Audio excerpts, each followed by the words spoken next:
Western-led institution. Why? Because here's the thing: we get to emphasize diversifying global partnerships, fostering economic resilience for members, and promoting a multipolar world order with greater representations for global South. And expansions allows more countries to reduce dependence on Western markets, access financing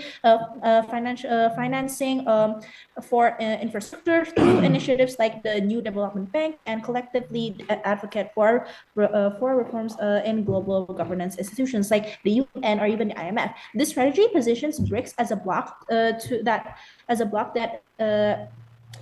that is actually equality, fairness, and more inclusive global system, moving away from this solely Western dominated economics and political framework. And here are the benefits to the expansion of as the alternative is that from the economic diversification is that and resilience is that BRICS helps countries like Indonesia to reduce economic resilience on traditional Western markets by fostering deeper ties with emerging economies and trusties and overall economic stability and resilience. And we gain greater global influence as we expand BRICS blocks amplifies the collective voice and influences on emerging economies and global forums, and advocating for a multipolar world where power is more widely distributed. Expansion itself serves as the platform to challenge and push for reform in existing Western-dominated institutions such as like the IMF and the UN Security Council, as I said before, and it also achieves more equitability representations and decision making. It could be a way for alternative finance financial framework where the group like BRICS seeks to promote alternative to the US dollar in the international trade, potentially reducing its dominance in the global economy and offering greater financial autonomy to the member states. And here's the thing, like we should actually be also explaining about why Western dominance is actually having a negative impact to us is because of this. So it's partially because of its historical foundations that it's often involved in imperialism and colonialism, and which imposes Western political, economic, and culture models and other societies, undermining local sovereignty and traditional ways of its life. Like this dominance can actually lead to cultural homogenization, and it is a lack of recognition for diverse governance system, and its exploitation to the resources and the establishment of proxy conflicts for geopolitical advantages. Like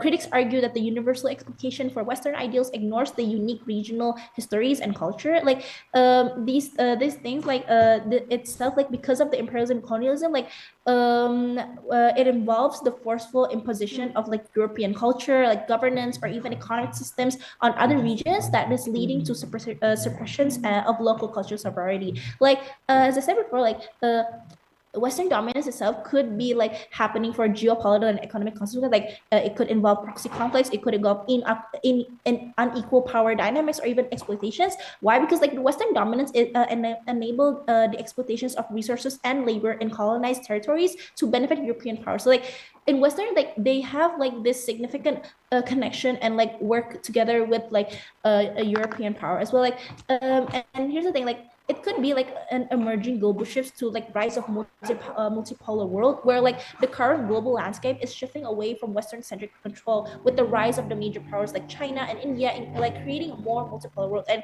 like it could be unraveling the liberal order, like where like it's rooted in like Western global values is like experiencing structural challenges as then like the distribution of global power change. Like so that's like we think that like the Western dominance stuff is actually bad, and it causes negative things here. And like here's the thing, like as I said before, like if we actually focus on supporting BRICS as like the alternative to Western-led institution, is because like we could actually gain more greater global influence, like and also like institutional reforms. Like the expansion serves as a platform to like challenge and push the reforms in existing Westerns like dominated institutions. And like we can actually also be like talking about like there are strategic considerations here, like global South cooperation, where like the expansions like like reinforces the commitment to strengthening like corporations and like promoting the interest of global South nations on the international stage itself. Like we could also be talking about equality or like balancing the power for like many member states like India. The goal is to increase their own capabilities and influences within multipolar world, which necessitates like a reduction in Western dominance without necessarily adopting any outright anti-Western stance, right? So we could also like be like shifting global order. Like the expansion of BRICS itself is like seen by many as a significant development in the ongoing shift towards a more egalitarian and multipolar international system away from the perceived homogeneity of the West. So like if we think about like we can actually gain more stability from here as well. And like other than that, like if we should actually be also like why we should actually be providing like these alternatives like from the Western-led institution is like because there's sometimes happen where there's like unequal voting power, where like the Western nations have like this disproportionate voting power, like giving them greater influence over policies or like decision making. And sometimes it's like there's this things called like imposition or like conditionalism, like conditionalizes that where the Western loans often come from strict economies conditionalities that critics say serve the strategic interest of developed nations rather than fostering sustainable growth in receiving countries itself. And here's the thing, like there's this thing where like we happen to have unfair wealth transfer, where some critics argue that institution perpetuates a system where wealth is systematically transferred from the global south to the global north, right? So in response, like the BRICS offers a new framework for economic governance and cooperation that is more inclusive and equitable. And here's the thing, like we can actually like the expansion of BRICS itself is significantly increases its economy and demographic weight, giving the global south a stronger collective voice in international affairs as well. Why? Because it enhances influence. Like the enlarged bloc accounts for the greater share of the world's population economic activity, is allowing its members to advocate more actively for their shared interest in global forums like the UN or even the G20, right? Inclusive multilateralism also happens in here because why BRICS serve as a platform for global south countries to coordinate their diplomatic and economic policies, right? Promoting a multipolar world order and like that is less dependent on the United States and its allies. Like so, like we can actually also be creating a new financial economic pathways here. Like so, BRIC has developed new institution and initiatives that reduces dependence on the Western dominant financial system. So like we should really be not dependent on Western on the Western financial system here. Why? Because like we have these like BRICS have like the new institution like NDB or like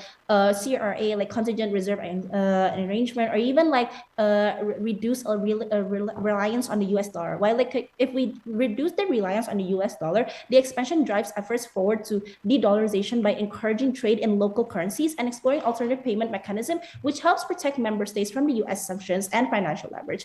Like this is why that we should think like BRICS like expansion provides developing and emerging economies with a larger, more diverse market, helping them reduce dependence on traditional markets and diversity from trading relationships. Like so, like this is why we are promoting this idea. Like so, by building bridges rather than walls, BRICS offers a vision for a new form of multilateralism based on equity, cooperation, and shared responsibility. It demonstrates that it is not just about opposing the West, but about offering global solutions that are better connected to the challenge in this century. So this is why we are proud to propose. Thank you.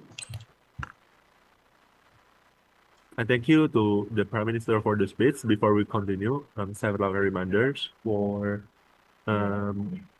every debaters to send their speaking order through the chat box, because I forgot to remind you. Without any further ado, calling upon the leader of opposition, time is yours.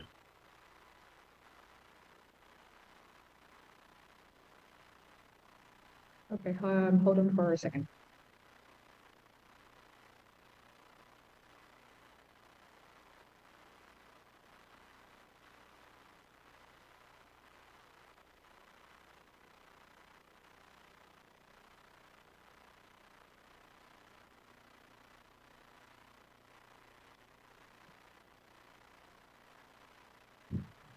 I will begin my speech. Oh, sorry, before I begin, if you have any VOI, please just unmute yourself.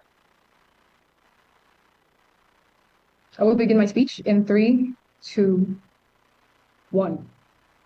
Well, we do agree that BRICS is positive in terms of encouraging developing countries to compete economically with the Western power, and we actually do agree with the expansion of BRICS. But what we are trying to advocate against is to make BRICS the alternative to Western institutions. Why? Because as we see it, alternative, it means congruent to the term replacement. And so before I explain exactly why this is the case, first of all, the PM has said that BRICS actually allows the region of Southern Global to diversify their alliance right? But we would argue that it's already happened even without BRICS. We know that there are already a lot of bilateral or regional alliances, such as ASEAN, or bilateral regional alliances like ASEAN with European Union and so on and so forth. And secondly, they said that with the initiation of BRICS, we can actually gain South global influence. But we would argue at what cost? See, first of all, I want to say that we have to remember that BRICS was initiated by Russia. Okay, so Russia is already an economic superpower. And so what we are trying to do with BRICS is basically trying to shift the central point from the Western centered economic alliance to a new economic alliance that is centered around Russia and also China. Right, and so what we are trying to do is not necessarily to solve the inequality and try to be more inclusive, but what we're trying to do is to make another superpower that is centered not based upon the Western powers. And so this obviously creates a counterbalance between Western centered economic alliance with BRICS, but we know that this will create two huge stakeholders in the world. And that means there will be a division of the world between the West and between the South. And this will, instead of creating inclusivity, of course, the Western power, they have been powerhouses since the World War I, World War II, and so on and so forth. And so they obviously will not stay silent, and instead will most likely to impose policies to compete with these emerging global superpowers, right? And so this obviously is harmful for BRICS member, because we have to remember again that BRICS member consisted of mostly developing countries, right? We have Indonesia, we have Brazil, South Africa, and so on and so forth. We are all developing countries except for Russia and China. And so this is the policies that the West will impose will most likely include tariffs for developing countries that want to export to them, or even quotas for developing countries that want to export to them, right? And this actually creates a disadvantageous situation for our developing countries that exist within the BRICS system. Why? Because this will create a potential for inflation, because it will be harder for developing countries to promote their products to Western countries Western countries, right? So it's also harder for developing countries to get sources from Western countries. We know that Indonesia relies a lot with the coals, the oils that America produces, and so this will obviously be disadvantages for Indonesia, because it will be more expensive to import these sources from America. Right, and we know that we also must not forget that one of BRICS' plan is to actually make these global South countries to be less dependent on US dollars. And we know that this is, this may be advantageous for these developing countries, because we know that in our world today, the main foreign currency to exchange products across countries, we use USD. But US dollars is the gap between US dollars and the currency that the developing countries have is very huge, and so that's why it's been very expensive to do exports and imports. And so with the initiation of a new BRICS currency, it will actually lower that gap, right? But we have to remember that this is still just a theory, right? And it is a very utopian one. Why? Because we cannot guarantee that it will work effectively as the US dollars. We don't know whether this a new BRICS currency will be as stable as the US dollars. We know that the US has been an economic superpower since the World War I, and we know that in World War I, I mean, this U.S. has been respected by most of the the world because they were able to initiate the League of Nations and so on and so forth. But as for BRICS, you know what? Not a lot of people respect. Not a lot of countries have respected of grown towards Russia or China. And Russia and China, I mean, they are competing with the Western power as well. And so with the emergence of this new global South powerhouse, this will actually be disadvantageous for the developing countries because they are seen as being real allies with China and Russia, who are basically the main political enemy of the Western powers, right? And so besides that, we also know that developing countries developing countries still have unstable economy. And so in terms of trying to replace, the currency or trying to replace the dependency on US dollars to a new currency that BRICS will initiate, will actually create for a more unstable economic status. And so what we are trying to advocate here are first, that BRICS will actually create a counterbalance to the Western centered economic alliance, and this will eventually create two divisions of the world, right? Because we have two huge stakeholders. But with the two stakeholders of the world will be divided because the West will not stay silent and impose policies to compete with the global South. Although we know that the global South are still developing countries, and so therefore BRICS consisting mainly by developing countries, it will actually be more disadvantages for them and less disadvantages for the Western powers. And so therefore, we are proud to propose.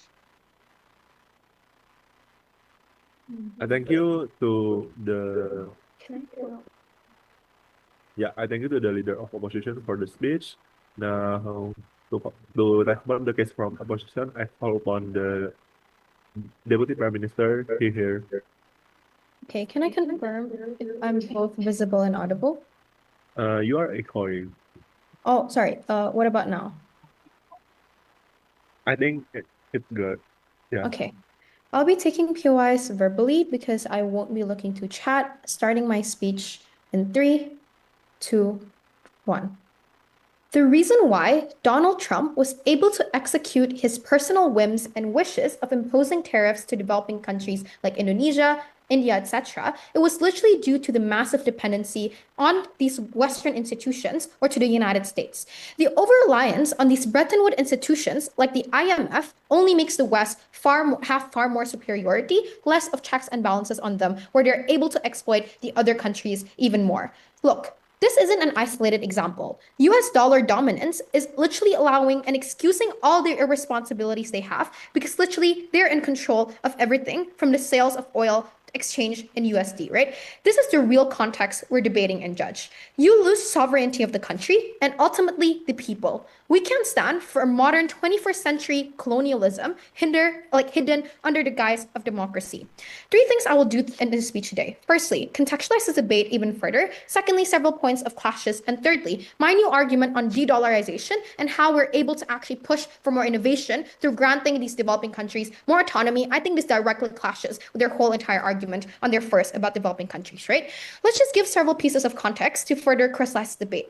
Firstly, what is BRICS in the first place? I think there's just a confusion in their first speech, right? We think that this is a coalition or groups of countries who acts as a political force to create stability and simply just counter the Western dominance. They currently are made of Brazil, Russia, India, China, South Africa in the current status quo. We tell you that the common thread is the geopolitical proximity of these countries. This implies 2 things, Judge. Firstly, they face similar political struggles and threats from the West, especially because of the trade war by Donald Trump. Therefore, they have this common enemy. Therefore, on our side of the house, unity is just going to be far more easier. If they're going to talk about how this creates fragmentation between the bloc, how it's really hard to come with a compromise, we think this is just untrue because notice they just have this common enemy and that they have this geopolitical proximities. Secondly, these are mostly resource-rich countries, but they still stick with the West what would happen on their side is the fact that you will create far more brain drain, right? It's more outsourcing to the Western institutions rather. You create this inherent dependency where these developing countries are not able to self-sustain themselves and let's say utilize their resources for their own economic good, but rather it's just going to go into the pocket of Donald Trump, right? I.e., therefore, you're going to be more prone into Western sanctions and interventions because literally, if you partner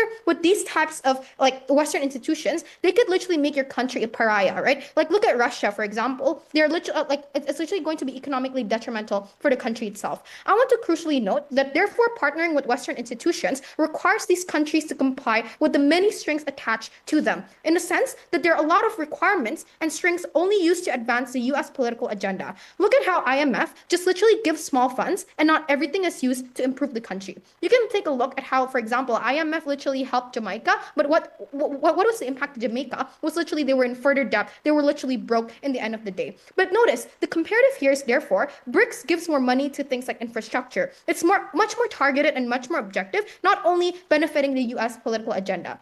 In international relations, we will be bold and tell you that relying only solely to one country, which is the West, is not sustainable. You rely on the volatility of only that sole country. BRICS is just far more diverse and far more unified, i.e. they would come with a middle ground pushing for more discourse and empowering, let's say, the unity between Asian countries to actually ensure that they're able to strengthen like an alternative to the US dollar, which I'll further talk about in my arguments, right? Therefore, expansion in this debate actually refers to, for example, including more Middle East countries. Therefore, under our side of the house, we would actually encourage more partnerships for, let's say, trading oil, right? More economic diversification exists on our side of the house. Therefore, they would also have more innovation, let's say, through energy sectors, like investing in renewable energy, because they're literally going to have more economic opportunities with global tech leaders like China. The problem with the US is countries become proxies and pawns. What do I mean by this, right? Take a look at the alliances like NATO. They're all military based. For example, you can see how Saudi Arabia is literally used as a pawn by United States to actually have war against Yemen, right?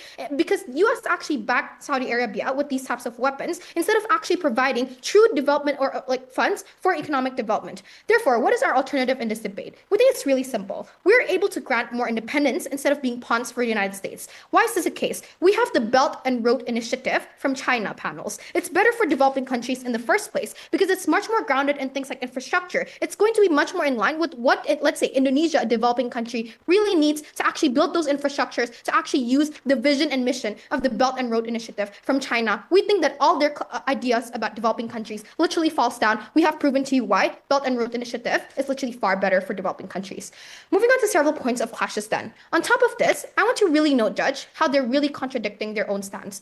Their burden is literally supposed to tell you why expansion of BRICS is really bad and literally have to rely more on Western-led institutions like the IMF or literally rely on those coalitions like NATO, etc., right? But the thing we only heard from their speech was literally about de-dollarization. We think that that's just rather a benefit on our side of the house. We will directly flip this whole entire case later on. Firstly, then, they told you about de-dollarization, they talk about inflation, they talk about the gap between US dollars and, let's say, talking about the Venezuelan currency. This clearly shows you why you need to expand BRICS, right? Because literally, BRICS is currently working on trying to build a new currency to ensure that there's far less inflation, that, for example, certain types of natural resources are not going to be traded in terms of like the US dollar, which is inherently expensive in the first place. So we think it's inherently better for developing countries on our side of the house. Because if you look at this, right, one US dollar is literally equal to like over 200,000, like 200 Venezuelan dollars. In the end of the day, it's really hard, therefore, for countries like Venezuela, let's say, to keep up with the US trade relationships because of how it's really expensive to like in the first place. But then secondly, it's really absurd for them to literally talk about ASEAN as an alternative for BRICS because notice that ASEAN and BRICS are two completely different things, right? BRICS is literally opposing Western dominance, and ASEAN is more of like about the sovereignty of the Asian countries. It's totally two different types of goals in the first place, right? So I think this is just an absurd type of alternative they're trying to push here. Lastly, I just want to talk about fragmentation, right? If they talk about how it's really hard to reach to a compromise, we tell you that fragmentation already exists and dollar dominance is the exception here. The world has only had multiple currencies in trade, for example, euro, the pound, the yen, and the yuan. The dollar-only system is simply an artificial form of Cold War creation panels. It's maintained by US pressure and petrodollar. So the claim here is the fact that on their side of the house, we think that fragmentation is, even though it's going to be less, it's just going to be far more detrimental for these developing countries in the first place. You give these United States actually more power to actually monopolize the whole entire world in the first place. Moving on to my argument then about de-dollarization. The thesis is simple, right? Dollar domination means you increase only revenue to the United States while other countries suffer from inflation. Firstly, I want to bring the global south here. De-dollarization is simply really essential for, let's say, the global south because the reliance on US dollar simply makes them economically vulnerable to sanctions and exploitation, just like my Venezuela example I told you earlier. Secondly, you've actually vulnerabilized these countries to US control, right? For example, how the US uses the dollar system to literally as a form of geopolitical weapon in the first place. What is the comparative on our side of the house? Firstly, we provide more innovation. We provide these developing countries far more opportunities, right? Because if you notice, the fact that dollar dominance makes a lot of weaker economies, it imports inflation and literally volatile exchange rates in the first place. On our side of the house, we're able to diversify all these economic opportunities. For example, energy, they're able to actually invest more in technology, like advanced sectors, right? On our side of the house, we're able to actually make and force these countries to self-sustain themselves, to innovate independently, because that is what will ultimately lead to a greater form of and sustainable change. For all those reasons, then, I'm incredibly proud to stand on proposition. Thank you. Thank you to the Deputy Prime Minister for the speech. Now, to continue the debate, I would like to call the Deputy Leader of Opposition here.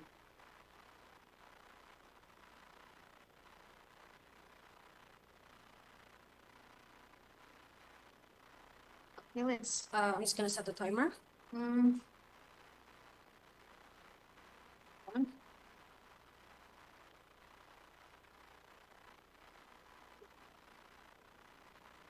Okay.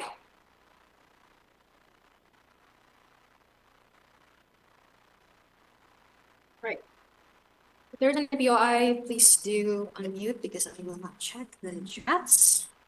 Restarting my speech in 3, 2, 1. Judges, for years, developing countries have been in the palm of the first world's countries, the more powerful countries. Ages of control and monopoly of being seen as a commodity and unfair exchanges and trade. Our oppressors do not just come from the West. Opposition burden of proof isn't to provide a better alternative, but to at least not worsen the situation that we are facing right now. Several responses to the biggest opposition's cases, right? They say that if we oppose to their BRIC situation, this will actually lead into dependency on Western, because Western is in control of everything. But they have not said a single likelihood of how Russia and China, as one of the biggest enemies, one of the biggest competitors of US, will not use BRIC as a chance for them to actually monopoly all of the other countries to eventually be at the same level of Western. How can they have the likelihood that Russia and China will not just be like US but part 2? They have never said any likelihood of why they will not be as egoistical as US at the very moment, right? And second, they say that BRICS is countering the Western domination, and how BRICS is made out of geopolitical proximities, and there have been many strings attached.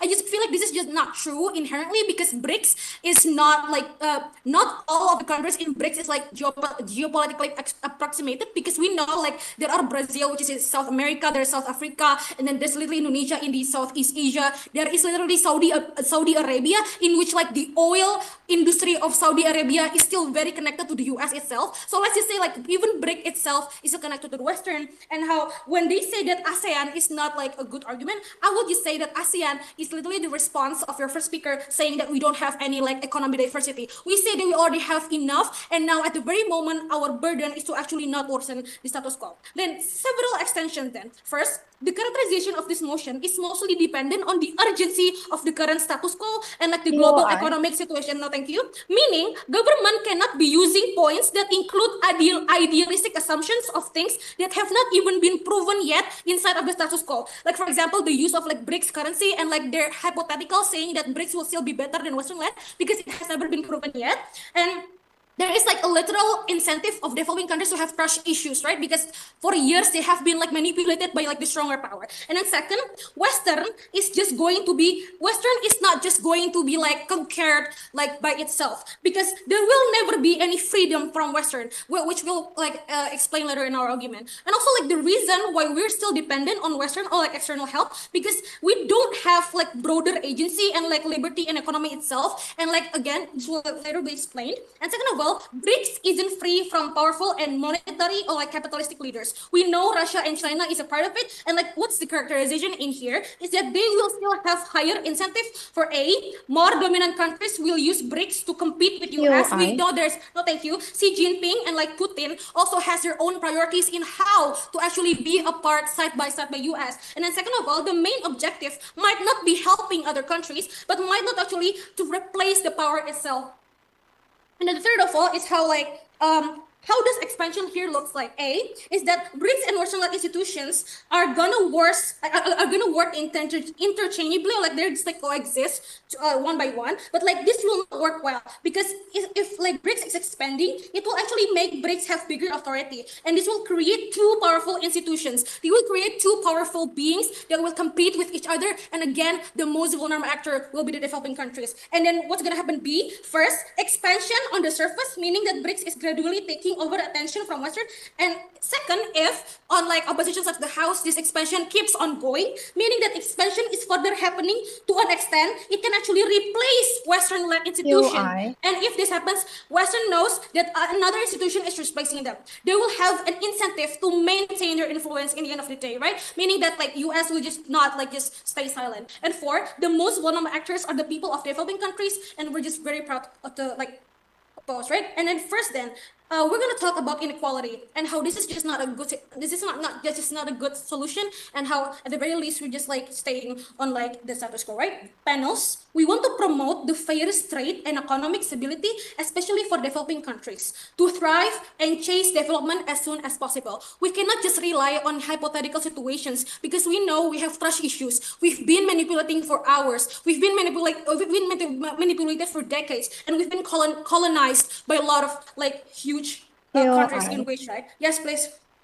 Yeah, look at this, right? China and Russia are not perfect, we get it, but it's about the fact that we grant these developing countries more alternatives and more autonomy, instead of just being pawns of only the West country, which they're literally used as proxies. Especially you can see Donald Trump's tariffs, you never engage to this.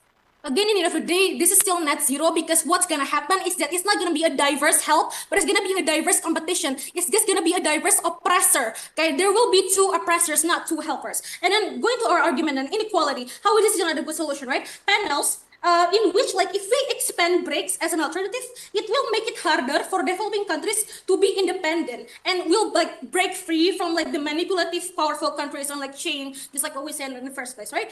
How does this work? BRICS shouldn't be the alternative solely because like they would serve the same purpose as Western-led itself. There is still intervention of the most influential countries, in which like China prioritizing like their industrial and exports, like because they would like export a lot of Chinese products. That's the reason why Indonesia has a lot of Chinese products in the market. And then second, Russia is actively become like a threat and enemy of the US. US knows that Russia is so threatening, just like what like the reason of how Russia takes over Ukraine, stuff like that. Russia is the biggest enemy of like the entire world at this moment, right? So like China, even if their like argument is like, oh, China can actually help developing Indonesia's infrastructure, we say that the likelihood, like what is the likelihood that China would help Indonesia in a better way than how US has already helped Indonesia? Because we say developing countries already have trust issues, right? And even if China has like incentive to just maintain their place, in the end of the day, they will still prioritize power and be in the higher ground, just like Western did. And even if second, we bite the bullet, China does help and China does this, but the thing is,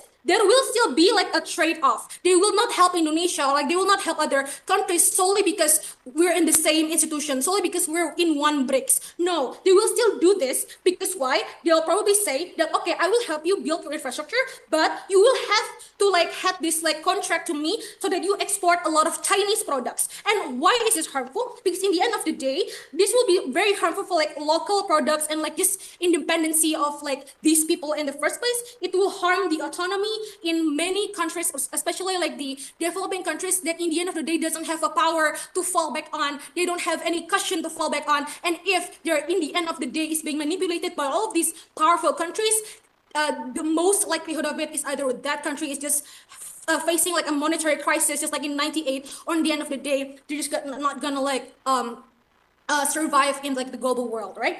So like even if even if this is just like an urgency for us and we cannot just stay on the status quo, we still say that BRICS isn't a solution, right? Because in theory, even if we say that there is a solution, it would be like developing something that focuses on the national threat itself. We should actually be breaking free from what like other external factors, right? If we want to change, at the very least, let's change the system, not having an alternative that will just worsen the situation or just be the same oppressor again and again. With this being said, we're very proud to oppose. Thank you to the Leader of Opposition for the speech. Deputy Leader of Opposition, now calling upon the government whip here.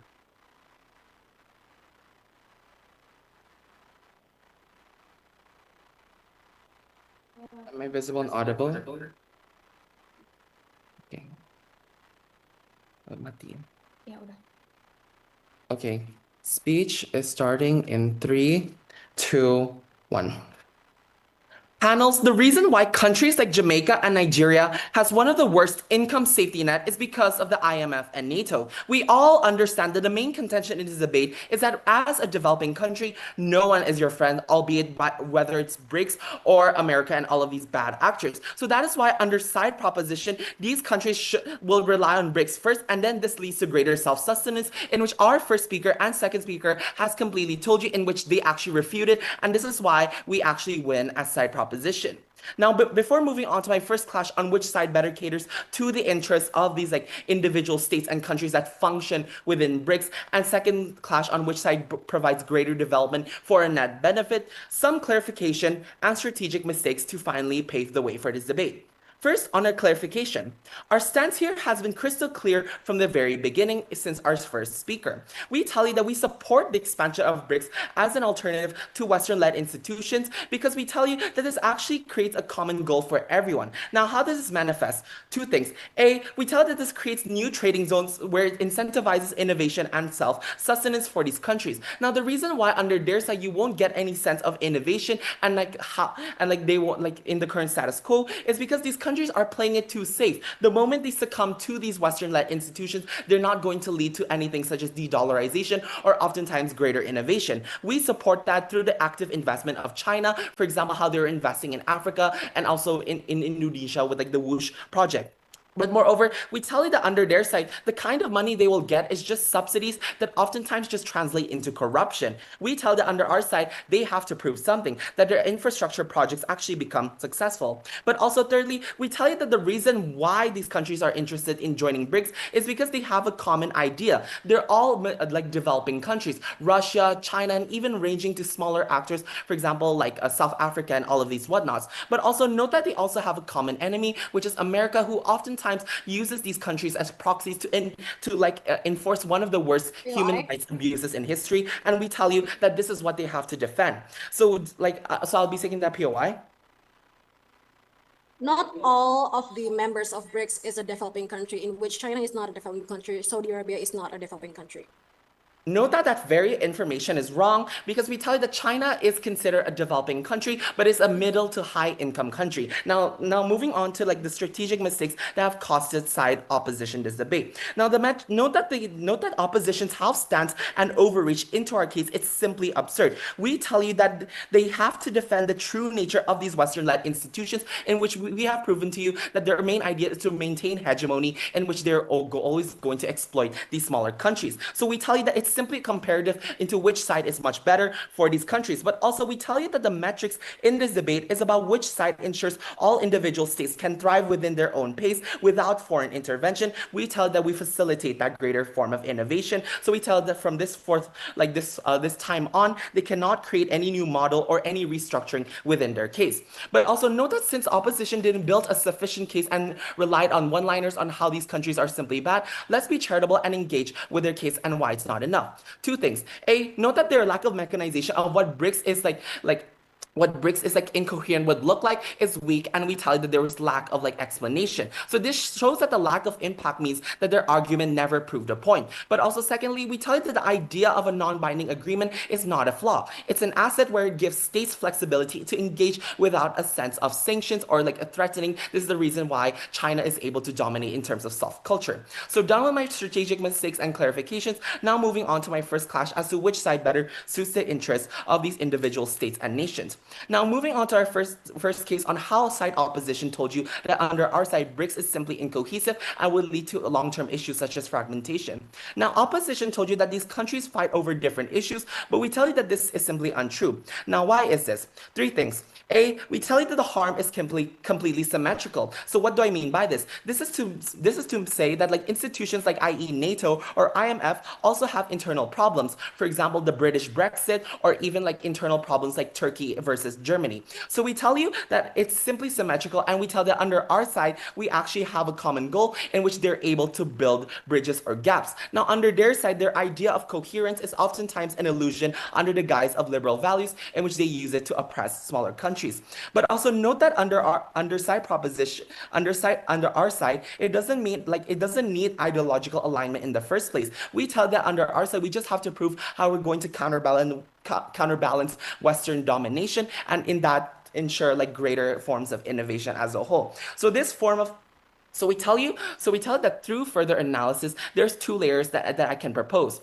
Two things. A, we tell you that through BRICS, these countries have like reform. They're able to have greater experimentation in terms of economic values or monetary values. For example, changing the interest value of money, which can oftentimes lead to greater inflation, therefore the regenerative economy, which what all these countries want. But also note that secondly, under their side, these Western institutions can use these countries as proxies. We've seen this time and time again, how America was using them to legitimize like things such as war under the guise of liberal values. So we tell you that under proposition's best case, we tell you that it's simply not like opposition's best case. It's not enough because BRICS now function as a symbolic coalition to the global south, and we tell you that it forces Western institutions to acknowledge them as like a strong alternative in which we have proven our burden. So done with my first clash. Now moving on to my second clash, on which side actually garners greater development. Now first on to the case of how under our side we would normalize factors such as authoritarianism and how this would lead to greater vulnerability, aka sanctions. Now let me make this extremely clear from a very second speaker. We tell you that because there's like these countries are like these Western states or these Western-led institutions would oftentimes enforce the worst form of sanction. For example, how America sanctionized Russia after the Ukraine war. We tell you that it actually furthers our urgency as to why we should rely on BRICS. We need more options to ensure that these countries would actually run stably in the long run. But also we tell you that under their side, they also normalize authoritarianism. America relies on China for manufacturing. India relies on Russia in terms of like nuclear warfare and all of these whatnots. So we tell that under both sides, we normalize these like inherent authoritarian regimes. We tell that under our side, we mitigate it through constant checks and balances, and moreover, greater regulations under our side through the idea of strategic guise and all of these factors. Now moving on to the second and final case in my second clash on how this will actually create a sense of polarization. Now we tell you that this is simply untrue or unlikely because of two single factors. A, because we tell you that BRICS operates on consensus. We've already given you a lot of setup in which there's no majority or veto. Now under their side, Western-led institutions already have a lot of veto or voting power. This is what our first speaker has told you. We tell you that under our side, everyone operates equally. But moreover, we tell you that hegemony is harder in BRICS because we create a sense of counterbalance. And that is why in our worst case, even if China dominates the idea of BRICS, smaller states still have like those like bargaining powers under our side. So let us do the weighing once and for all. Under side a proposition, you gain three net benefits. Firstly, we tell it that under our side, we ensure that these countries can develop in their own way by first relying on BRICS, and later on this leads to greater innovation and self-sustenance, which is one of the main goals of these developing countries. But also secondly, we ensure that each and every country is often catered to because we tell you that BRICS oftentimes have a common goal in which they will work together. Under side opposition, you oftentimes risk the worst forms of human abuses, where countries like Jamaica and Nigeria will be used as proxies yet again and again in the cycles of poverty, and this is why I'm extremely proud to propose. Thank you, Judge. Thank you to the government whip for the speech. Now calling upon the opposition whip, time is yours.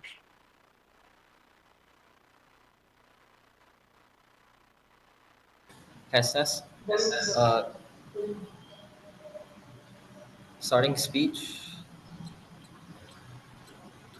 Starting speech in 3, 2, 1. Ladies and gentlemen of the jury, as my precursors have said, we do not oppose the expansion of BRICS because we disagree with its primary tenet, its purpose. No, we agree that we need to combat economic monopolization by a singular superpower. We need to empower, yes, we need to empower lesser developed countries to give them an even playing field in the global market, especially, as we have said, now that we are so tethered to the USD.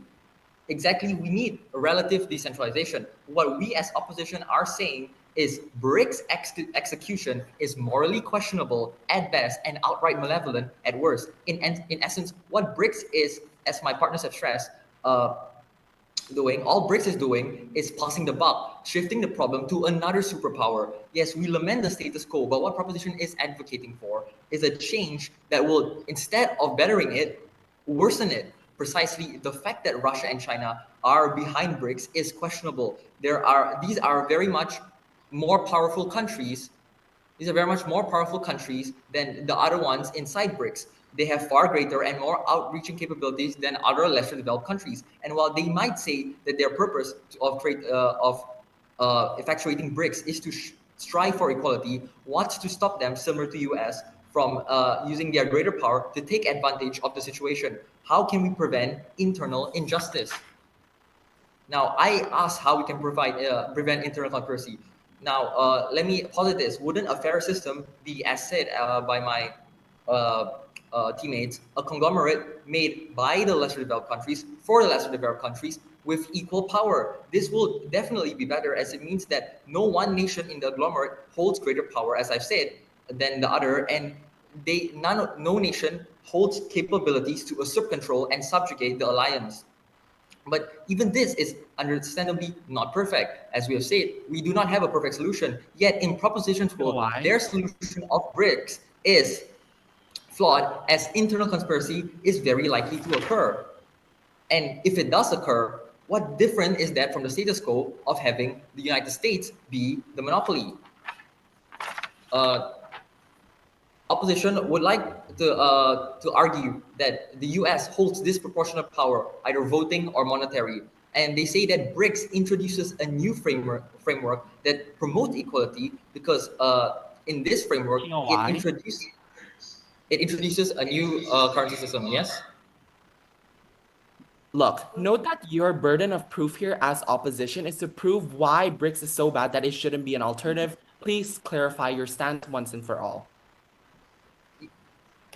Yes, that is our burden of proof. We are saying that BRICS is bad.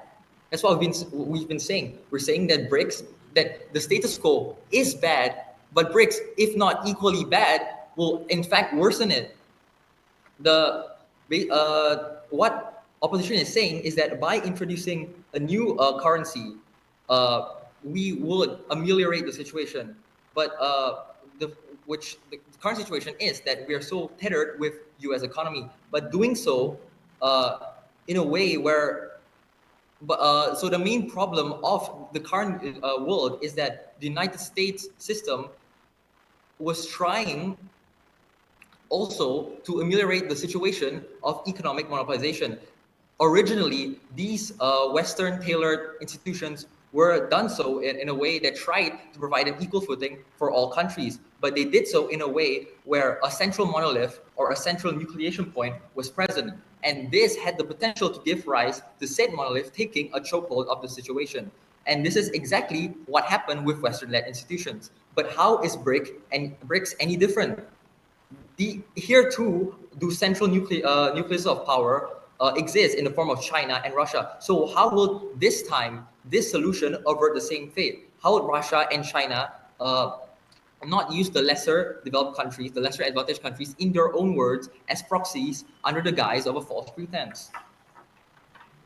Now, once again, our house has told you exactly what BRICS would entail, and we ask, how is it? Yes. Yeah, take a look at this, right? At least BRICS under our side is a multipolar coalition where you're able to at least hold China and Russia accountable, unlike a single monopoly like US on your side. Please engage. It is a multipolar corruption now, as they claim, but what's stopping them from taking power afterwards? See, and if they do take power, how is this any different from the status quo? And our side of the house has told you exactly how it is different. It's made worse. History has shown ad nauseum, time and time again, that combating superpowers will lead to a worse economic situation and introduce economic turbulence.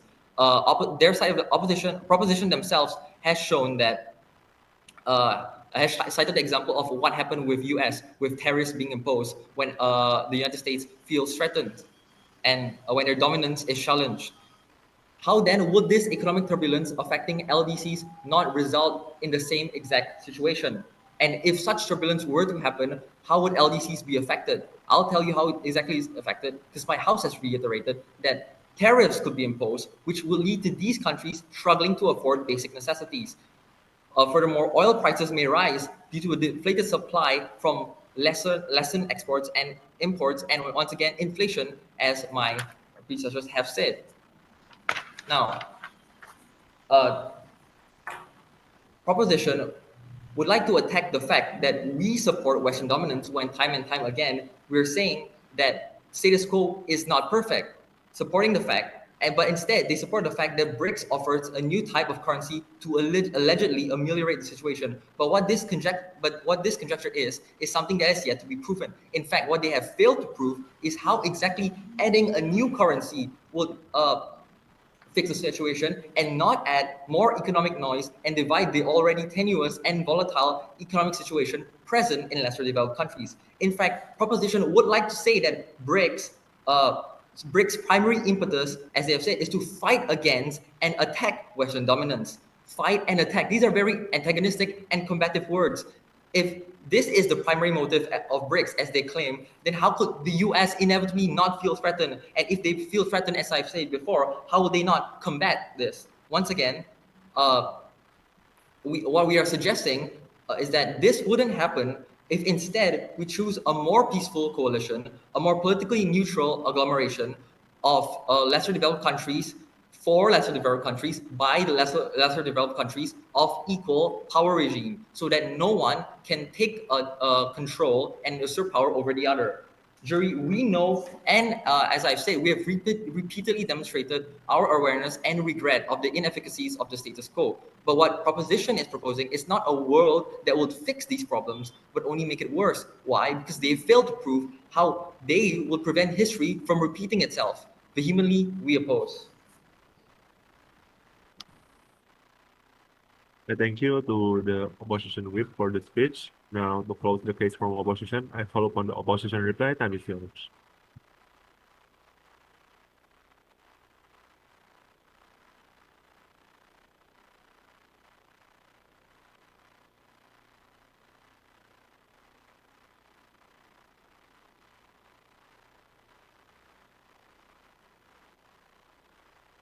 Okay. Right. I'll be starting my speech in 3, 2, 1.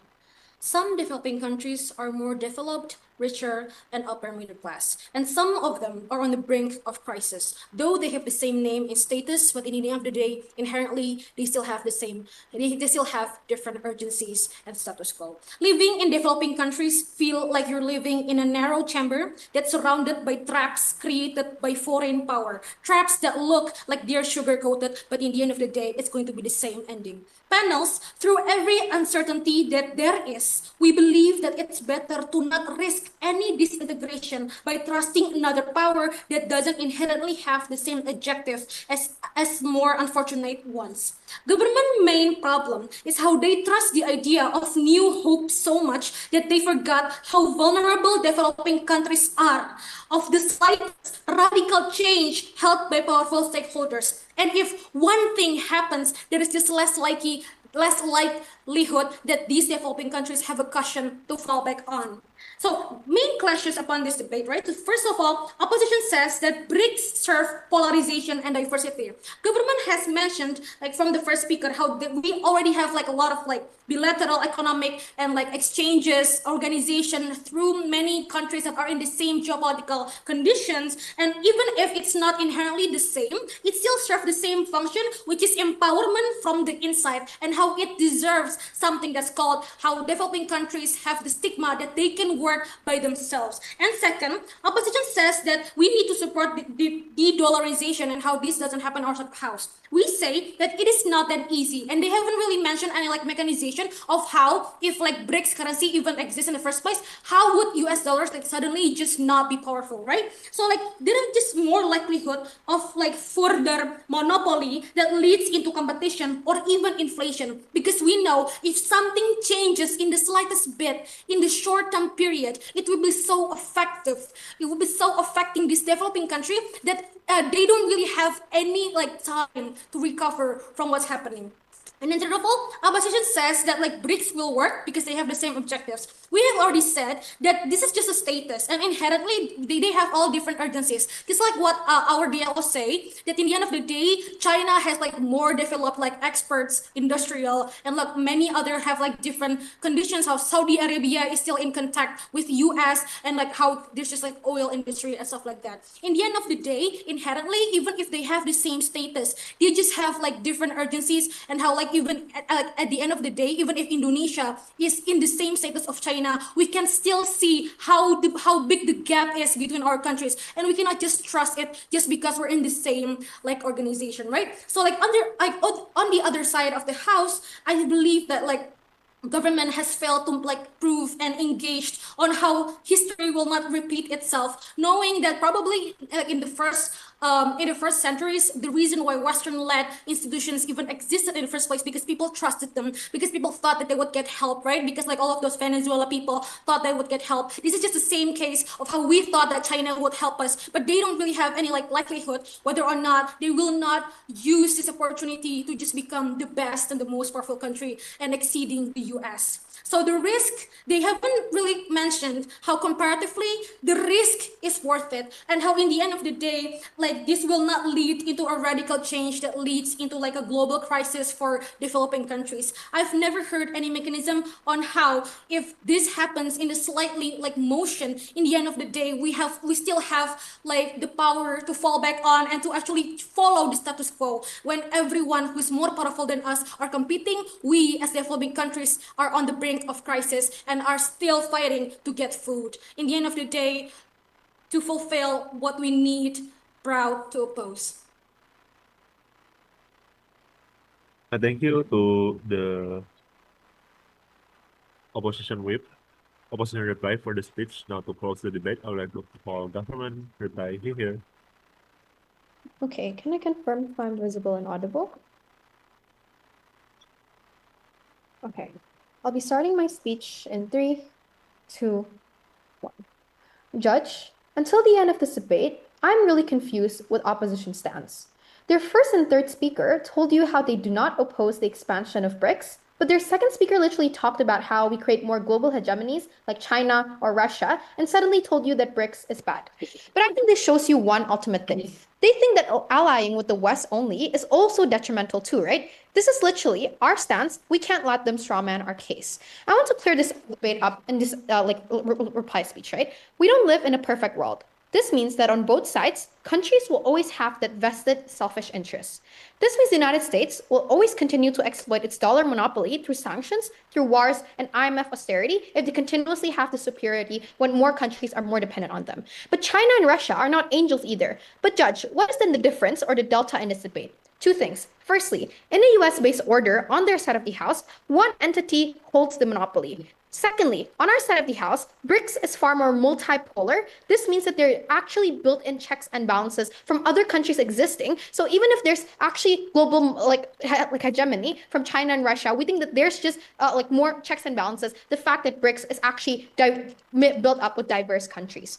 This tells you one thing. Even in our worst case, where China and Russia become hegemonies, like their biggest urgency on their side of the house to not expand BRICS, there are just far more checks and balances. You don't open a greater room for for them to continue their human abuses. It's not about global hegemony then, but literally economically diversifying these developing countries, right? It's about giving Indonesia, it's about giving South Africa far more bargaining power instead of just literally obeying the US and literally being their pawns of their sanctions, and literally it's simply so suffocating. Why is this far better? One, we have far more room to negotiate, right? To engage in discourse. We told you the Belt and Road Initiative in China, which was never even touched upon their four speeches, right? We tell you that BRI, or the Belt and Road Initiative, is far more developing country friendly because these types of aids are actually coming in the form of focusing on infrastructures compared to US military alliances like NATO, right? That is literally against the vision and mission of developing countries in the first place when they can't even self-sustain themselves with really good infrastructures. Secondly, they're able to learn how to innovate more instead of actually just getting IMF small funds, which only fails the country, like the Jamaica example we gave you, and it gives US more influence.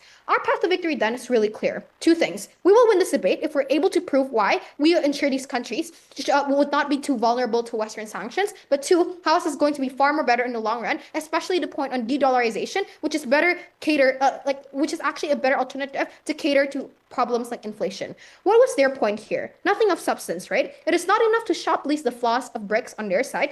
Opposition have to prove to you why BRICS expansion to, let's say, Middle East countries is bad and why Western institutions are better. We never heard this, right? Three things then to expand this reply speech. Firstly, I want to talk about strategic mistakes. Secondly, clashes. Thirdly, why this debate clearly goes to a proposition from the start. Moving on to several points of strategic mistakes, right? They never engaged in our trade war point. The fact that Trump was able to inflict tariffs on Indonesia was because US literally felt some degree of superiority created by over-reliance, right? They turned complacent then on sanctions because of the power imbalance. This means that nobody can literally hold them accountable when they are actually too monopolistic in the first place. Secondly, opposition tries to take a neutral stance here. They can't have the cake and eat it all. Look, let's just be charitable and really take opposition at their best. Why do we still win, right? Let's say their alternative was literally to keep BRICS as it is. So literally let's say their alternative is literally to keep BRICS, but it's only opposing the expansion of it, right? That means they would still rely on the West. This is still bad because of two things. Firstly, you are still used as US political pawns, but two, de-dollarization is crucial to ensure that these developing countries are not only exploited by the US, they're able to self-sustain with a more compatible currency to their current developments, right?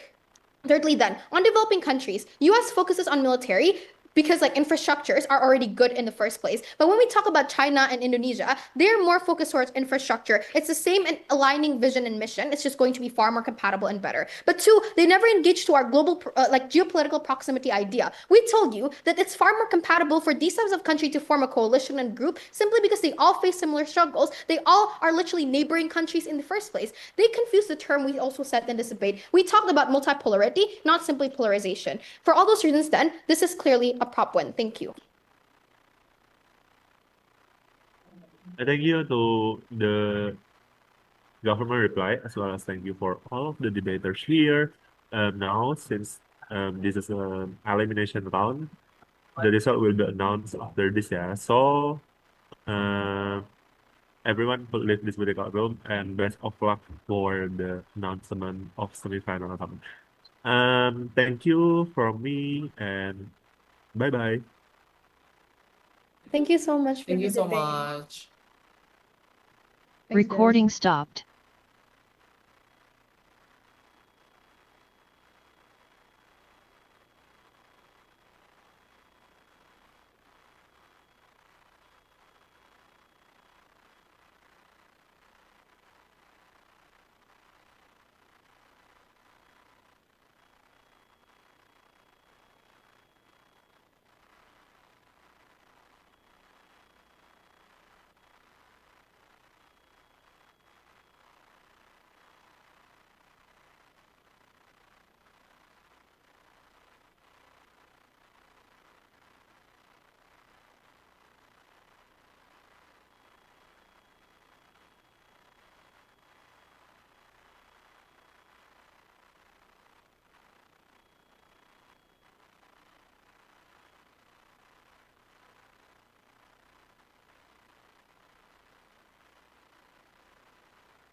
Hi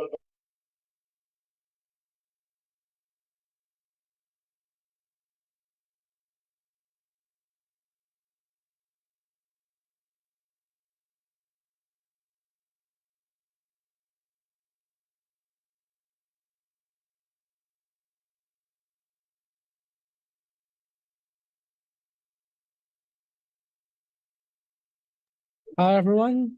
We're going to do the announcement for the semifinal round. Before that, quick roll call. Kota Bogor, are you here? Yeah. Yeah, Kota Bogor is here. Kota Bandung, are you here?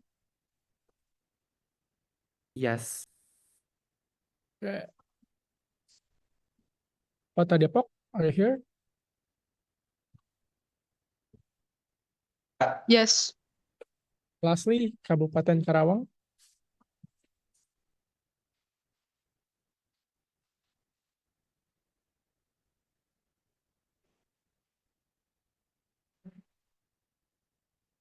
Lastly, Kabupaten Karawang, are you here?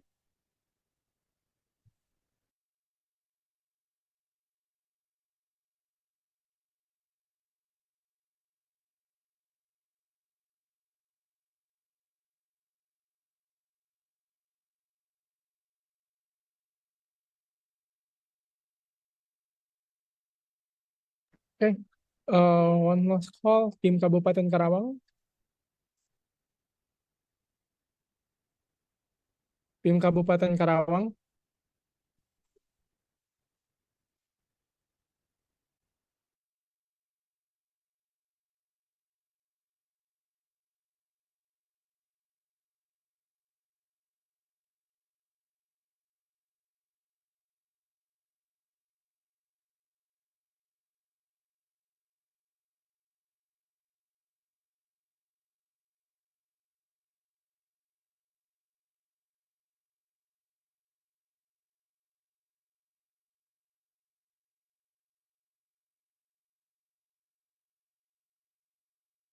Hi. For Kabupaten Karawang, are you here? Kabupaten Karawang. Yes, we're here. Okay, all teams are here. We're going to do the semifinal round result. Calling the chair from room one. From room one, Deborah, to announce the result.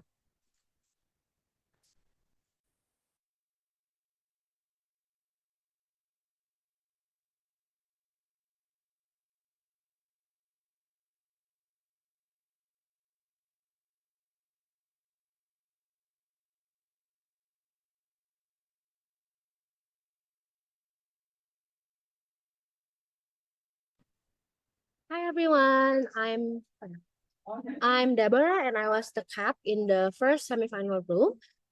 In the government team, there was Kabupaten Karawang 1, and in opposition team, there was Bogor 1. Judging with me was Akil and also Nachla. We eventually came to a consensus decision. The first team that will be joining the NSDC West Java Grand Finals is the opposition team, Bogor 1. Congratulations and also commiserations for proposition team. Thank you. Okay, thank you, Deborah. Congratulations to Team Kota Bogor and communications to Kabupaten Karawang. In the second room, Bandung versus Depok, calling Hansen to announce the result.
Hello everyone. This is Hansen as the chair from room 2 of semifinals NSDC West Java 2025. Joining with me there are another great panelists, which are Kak Aulia Safa from Debat and also Kak Listia from Lomba. After we are doing a very fun deliberation and try to value every single argumentations from both teams, we finally come to the result as follows. With the result of unanimous vote, I would like to congratulate for proposition teams Bandung to proceed into the grand final rounds and commiserations for opposition teams. Once more again, congratulations for Bandung to proceed to the grand final round and commiserations for opposition team Debat. That's all for the results announcement. Thank you so much. Thank you, Anson, for the announcement. Congratulations to Team Kota Bandung. Commiserations to Team Kota Depok. So that means the grand finalists for NSDC West Java 2025 would be Kota Bandung and Kota Bogor. Congratulations for both teams for making it this far. Right now, we're going to do the matchup for the grand final round. So please be on standby. I'm going to share my screen right now.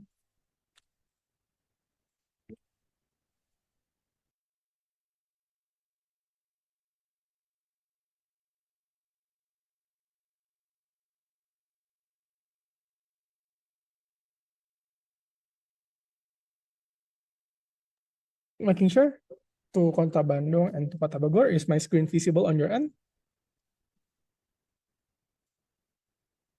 Is the screen visible? Yes, it is. Yes.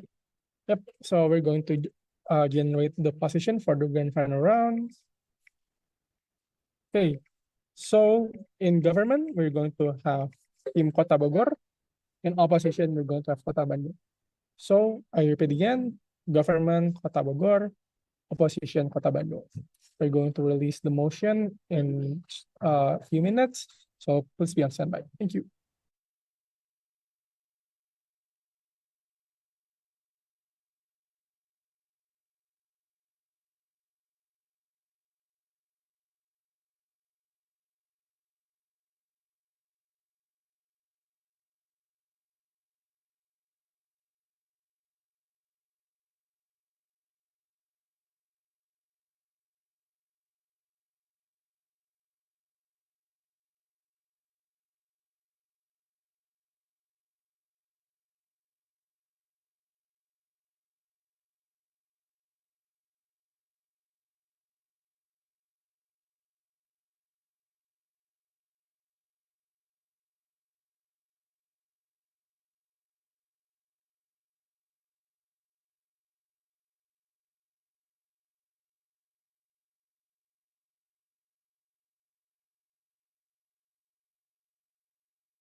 Right. Am I audible? Okay. Am I audible? Okay. Right, guys. So are you ready for the grand final motion? So welcome to the grand final motion. And the motion goes: this house opposes the expectation that a person must grow up. Example: stigmatization of childishness, outgrowing childhood, friendships and relationships, moving from childhood interest. So again, guys, this motion is philosophical, okay? This house opposes the expectation that a person must grow up. Example: stigmatization of childness, outgrowing childhood, friendships and relationships, moving on from childhood interests. Okay, so if there is no problem, everything is clear, the case building starts from now. Okay, thank you, Padani. Time is 1 past 8 WIB. Case building time, debate will start at 13 past 38. There will be no breakout rooms assigned. So for all teams, please case building accordingly with the regulations and rules provided by the organizing committee. Please make sure that all team members will turn on their camera. And yep, good luck everyone.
Hi guys, 5 minutes before the debate start.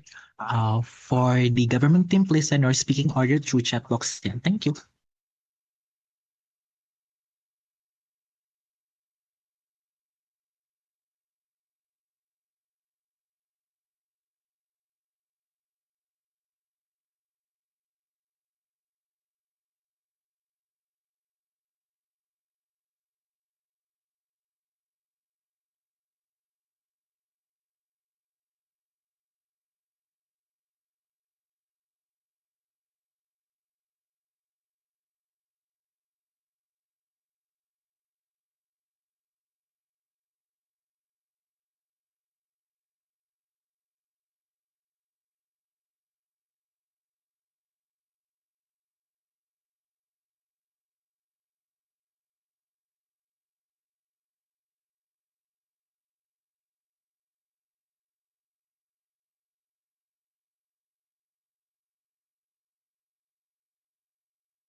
Hi guys, I think the case building time is up.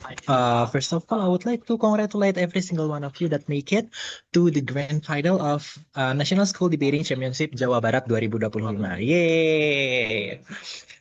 Regardless about the result, you've done a really good job. First of all, let me introduce myself. My name is Kadera Kagunawan from Unpad as your chair today in this round. And together with my beloved panel, please introduce yourself. Start from Kak Akil, Kak Debbie, Sani, and Listia. Okay. Hi everyone. I'm introducing myself. My name is Akil Ningrat. I'm from Pajajaran University. Good luck for everyone this final. You guys are really, really cool. Good luck.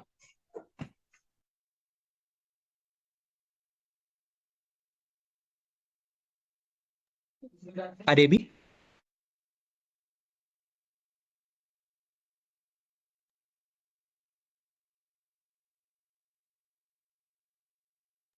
Okay, all right. We will move to me first. Hello, everyone. I'm Sunny from President University. Will be the panelist. Best of luck for everyone. Echo. Okay, Is it Kak Debbie, okay? ready? Oh,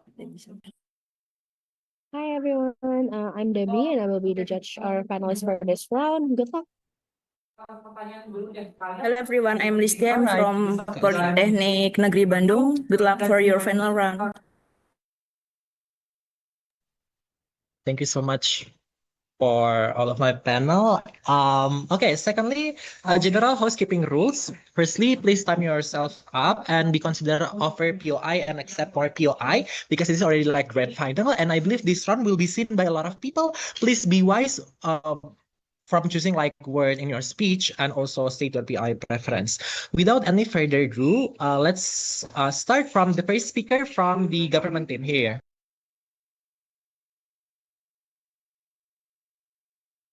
Hi, am I audible and visible? Yes. Okay, before I start my speech, I would also state my sense of gratitude for making this part to finals. I would like to thank everyone from ARCOM, from the CA, and also my lovely teammates. Thank you. This has been an enjoyable ride. Very grateful. Okay, before I start, POI, just unmute for now, Chihar. Everything I say is just for the sake of the debate. I really hope I don't offend anyone.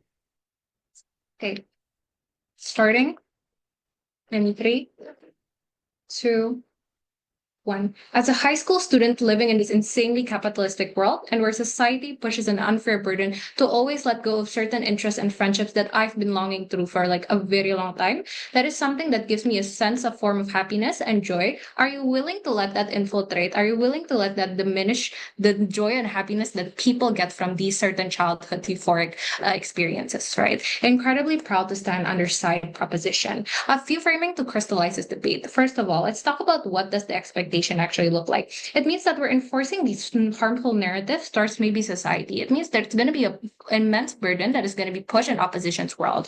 But also, society probably are going to internalize this very differently. It means that the expectations are going to be very looking very differently for various different of people regarding maybe their backgrounds or how people internalize this narrative.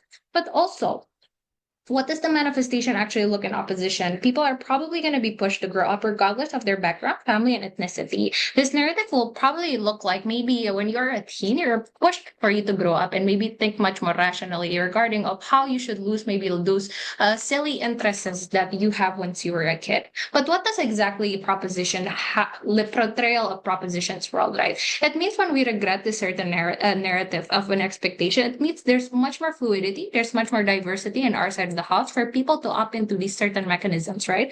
But also, this isn't this house opposes motion. We only have the burden to prove on why this narrative is solely very much harmful to the vast majority of people, especially the vulnerable actors in this debate that we're talking about, which are probably teens and young adults that this narrative has put immense burden to, right?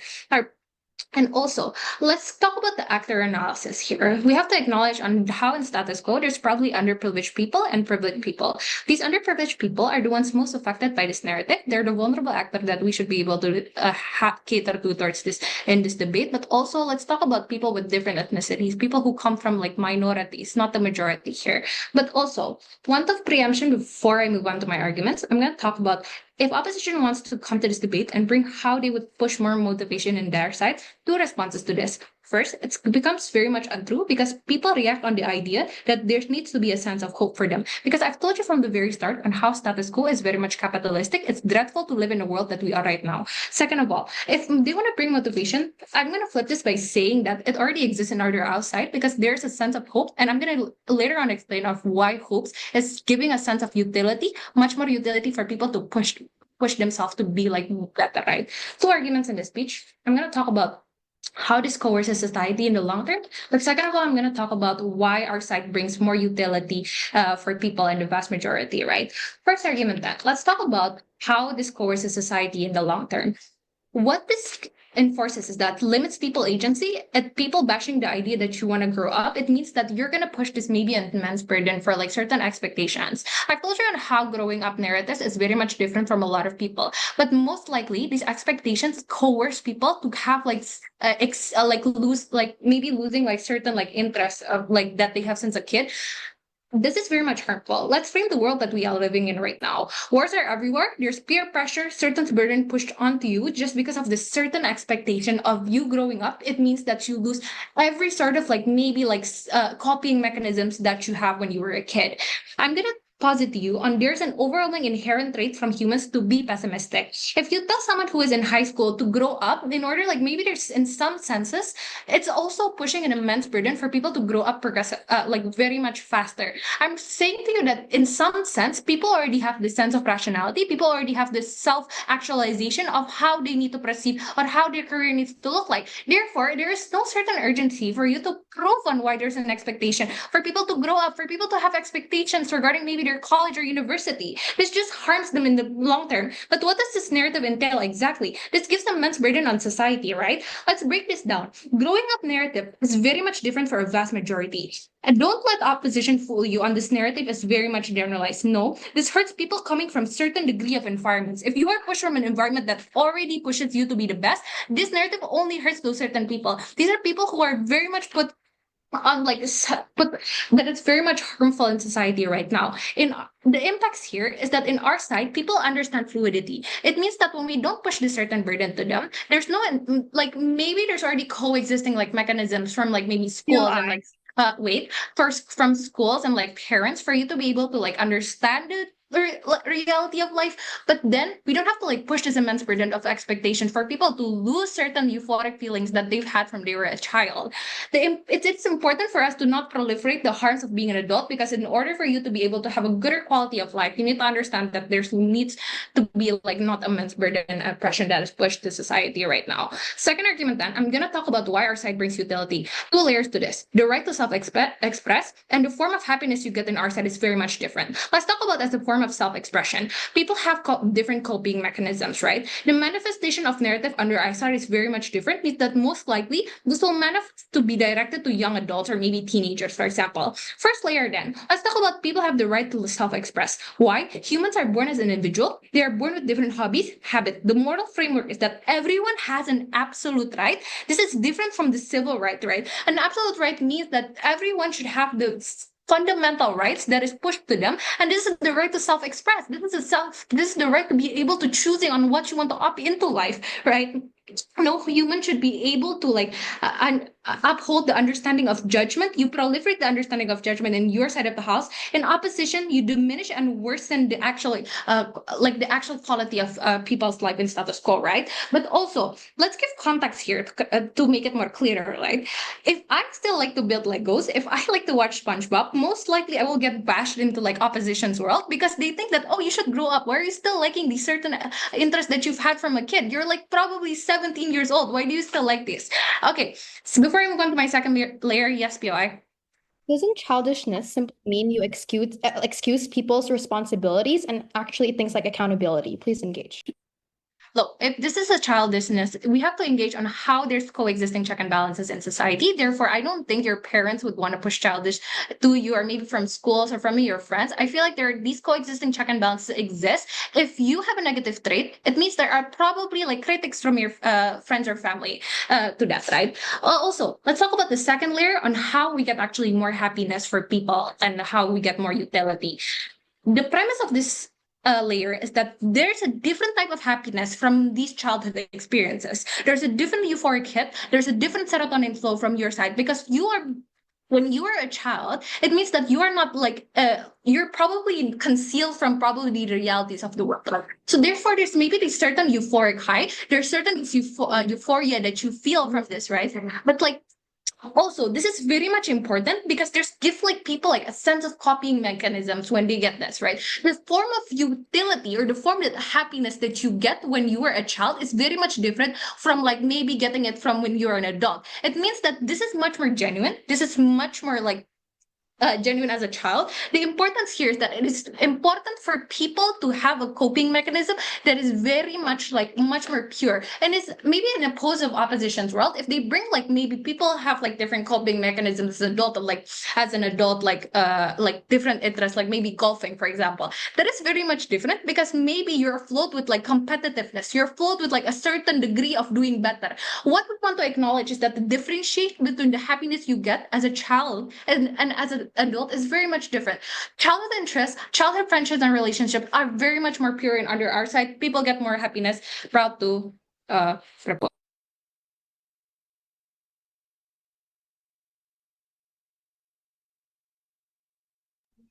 Okay, thank you so much for your very fine speech. Please welcome first speaker from the opposition team here.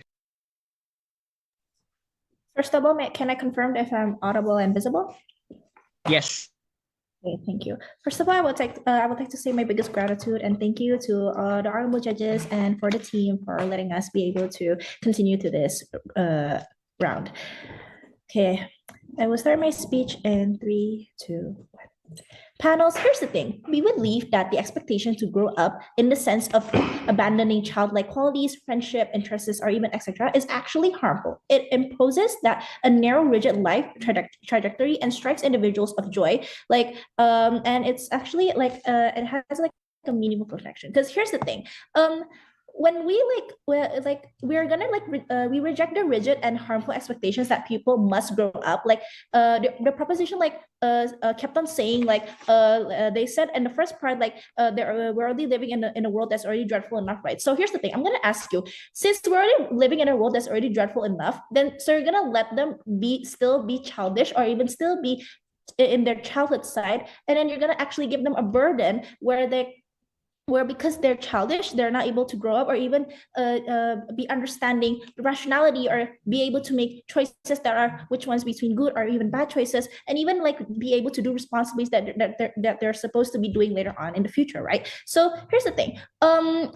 Like childlike joy, friendship, and interest, that's all good. Like we're not saying that any child or like anyone out there shouldn't be able to feel those fulfillment. But what we're saying is that we should call it as maturity. They're supposed to be able to be mature enough later on. They're supposed to be able to grow up. Why? Because this is for social conformity. Because like when it comes to like the cost of authenticity and mental health and creativity, like we believe that responsibility and adulthood can actually exist with childlike qualities. Why? Because like not despite them, like our case, like in this here, in our case, like the stigma against childishness is unnecessary and arbitrary and damaging, while embracing these traits benefits both individuals and societies. Because here's the thing, like I'm pretty sure, like you said before, like for example, in the narrative, you said like you have this thing, you have like a hobby or a joy on building Legos and watching SpongeBob, right? But like, and that's for your fulfillment, like for fulfillment joy, like. And we can see like maybe that's like a childish act, but here's the thing: childish act, like a childish trait, one of them is actually more dependent to someone or anyone. Like so here's the thing: from the base of the narrative that you guys gave, from like liking to building Legos or watching SpongeBob, like, but you're doing those things in the private agenda, right? It's not like you're showing the world that you're actually doing those things. Like it's not like you're showing the world that you're being childish, right? So yeah, being childish is actually like is actually for private, like it's for private, like it's fine. But here's the thing: we're thinking about like how it's going to impact for them later on in the future. Why? Because here's the thing: like they have responsibilities later on when they grow up. Like they have to be able to accept reality that they're gonna have to grow up, because like responsibly it's not the same as abandoning joy. Like you can pay your bills, take care of your family, and like still be a good citizen, like still follow any regulations or rules that are like within your life, but like also you can still enjoy like watching cartoons, playing games, or like still keep on doing your fulfillments, your joy in private times, right? Or even like enjoy those times with a friend or like a close friend, or anything else like that, right? And like here's the thing, uh here's the thing, like it's simply false. Like playfulness, like creativity and curiosity are not like signs of incompetence. Like there are strengths, they help people adapt and innovate and stay mentally healthy in stressful environments. Like so, like even though like we are gonna push you like to like grow up, but we can still like let you guys like have this sense of like fulfillment of joy. Because like here's the thing, if you're not gonna let them be able to like realize that they should grow up, you're also adding a burden to like people around them. Because like here's the thing, one of a childish trick is like them being dependent, but them being able to think like, oh, there's still second chances in everything, them being able to be too dependent like to their parents, to their families, or like to someone that they depend on. And here's the thing, like maturity is like it's entirely cultural. Example, like in Japan or even in Asia countries, like adults openly consume like any content, it could be cartoons or anything, right? But like in Western societies, like in some hobbies, like it might be dismissed as childish. Like so here's the thing, like example, like as Asians, we would say like childish acts are like you're too lazy, you don't want to do your chores, like I'm sorry, no thank you. And as in the Western side, like they would say like being childish is just having fun, right? But here's the thing, like these are like different views, to where the point is that actually if you want to like grow up, it's actually a good thing. Because like being able to grow up is like you can actually be able to be more responsible. And here's the thing, we can actually like preserve authenticity and like mental health. Why? Because stigmatizing childishness like creates a shame and self-repression. Like people are like pressured into hiding what they enjoy or who they truly are, like just to fit an arbitrary mold of an adulthood. Like this harms mental health, like leading to stress, anxiety, identity crisis. And like by contrast, when people are like allowed to embrace their childish qualities, whether it's like a hobby, a friendship, or a way of expressing joy, they get to live more authentically and healthily. Like this is like really like a concrete benefit to in society. No thank you. And here's the thing, I think like you guys on from their side of the house, they maybe can say like childhood friendships could like should be like left behind, or like maybe like childhood like benefits behavior should be left should actually like still be in their life. Like they should actually be able to enjoy themselves. But here's the thing, like it's crucial like for emotional support. Like growth doesn't mean cutting these ties, it means like we get to adapt with them. Like over time, later on in the future, we get to adapt to those things that we like to do. Like forcing people to move on is actually creating loneliness. So we're not actually forcing them, we're just trying to also make them adapt to it. Like, and here's the thing, like childlike traits actually drive creativity and progress. Like these traits could like even though you have hobbies, it doesn't mean you have to cut out those hobbies. Like you can still enjoy those hobbies, but in a more mature and a more responsible way later on. Because we're not saying that you have to like really be mature later on. You just need to like be able to differentiate which one is actually rational or not. Yes, I'll be taking that POI. What is it? 3, 2. Don't you think it's very harmful when people are forced to grow up? Okay. It's not harmful. Why? Because when people are actually forced to grow up, like later on, they get you can actually like realize, like when you grow up, you realize like you get to make good decisions actually. Because here's the thing, being part of growing up, yes, you might make mistakes, but those mistakes you can actually learn from those mistakes. Why? Because later on from those mistakes, you can be able to know what you're gonna do up next later on in the future. Even though you might come up with any mistakes like up and down hills and anything else like that, but being able to make good choices or even bad choices in the future itself, it's part of growing up. I mean, growing up, you may encounter any types of problem, but it doesn't mean growing up is harmful. Because right now in this time, we're all growing up, right? And without realizing it, we have to, because in the end of the day, society they cannot like society will need us to be able to grow up, because society will also need to be able to like see and like know that we can still grow up, like, because if you want to let society like be normalized on like being able for them to like accept our childhood acts or childish acts, and then you're gonna actually add another burden to society itself. That is why that we as the team from proposition, we strongly think that letting people letting them like having the expectation for a person to grow up is actually a must. That is why we from the opposition team proudly oppose. Thank you. Thank you so much for the speech. Please welcome the second speaker from the government team to continue the debate here. Hi, am I visible and audible? Yes. Okay. Before I start my speech, a few acknowledgements. I know my first speaker has already put some acknowledgements, but these are some personal people that I want to mention. My mom, my dad, Mas Radit that are watching this, and my whole family that is watching this from the live. And then obviously to Kafinai for guiding us to this finals, for example, and a few honorable mentions of my debate friends, Abian, Angel, Aldo, Gracio, Mbun, LD, and our Smandua debaters, Kiara, and everyone that has helped us with sparrings and stuff. We are incredibly grateful for you. We couldn't be here without you. And lastly, to my lovely teammates, I wouldn't be here without them. And yeah, so let's go, Jabar. Wait, okay. I will wait. PI preference for you to be verbal. I will be looking at the chats. I did not intend to offend anyone within my speech. Starting my speech in 3, 2, 1. In a world where people are all inherently living in a toxic world, where negativity is everywhere, the expectations to speed up your life is just for the sake of like a more mature society, quote unquote, is unjustified. What does these expectations actually look like? From PM and LO exchange, it becomes such a tug of war, right? What's the expectations here? For simple picturization, for example, I'm obsessed with Harry Potter, and somehow Nara calls me out to grow up and stop living in the past, for example. These expectations would inherently limit people from having an agency of an mechanism that is inherently exclusive on our side. Of a pace and timing, it becomes very much unjustified because they would speed up people into like grow up, actually live up to your expectations and stuff. Perceptions of these expectations itself differs between each people that manifest this narrative, right? This is something that their side had been very much dismissive on. For example, friends, for example, will live within the euphoric feeling of being able to actually preserve that nostalgic feeling of, oh, I can actually still talk about my childhood interests with you and in terms of everything. But there are people like parents, teachers, and bosses, for example, that already exist in the current status quo that you cannot change even regardless of this motion, right? They would still expect at the very least a sense of responsibility and a responsibility from you to make yourself to be able held accountable for the sake of survivability. This is going to be my whole extinction letter later on then, right? But moving on then, they told you that they're not going to be limiting people from moving on from childhood interests, right? Please read the motion. If you want to inherently oppose the expectation that a person must grow up, then you also need to engage on like how people under your side would also need courts to be moving on from their childhood interests.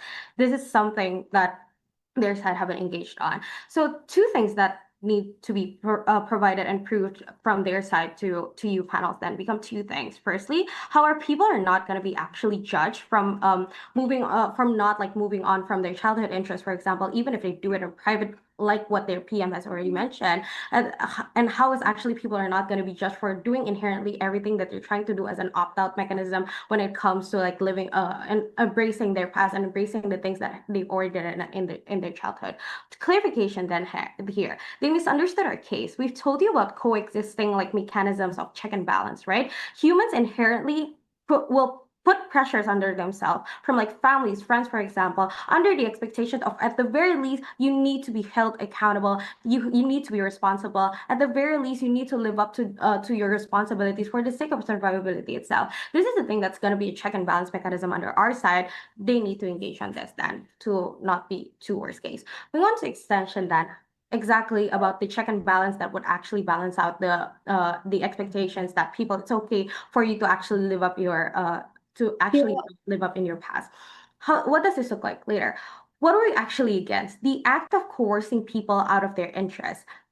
for example, out of their safe place when when that comforting feeling is actually needed occasionally here and there to support the continuity of like one's happiness, right? This is also one thing that they need to prove later on how happiness inherently would still exist under their side of the house. If opposition is so worried about the continuity of that childhood behavior that would exist in the long-term impact, that would also ruin the entire status quo. We can prove to you on how that actually wouldn't happen, and it wouldn't happen to such an extreme extent of that under our side of the house under two things. Firstly, things that couldn't be changed regardless of this motion, and secondly, the internalization of pressure, the internalization of just basically being accountable to yourself. Two things here then. For example, the things that you couldn't change regardless of this motion is the things that we need here are the places, for example, or just the circumstances that forces you to have a standing ground later, force you to not live in the past actually.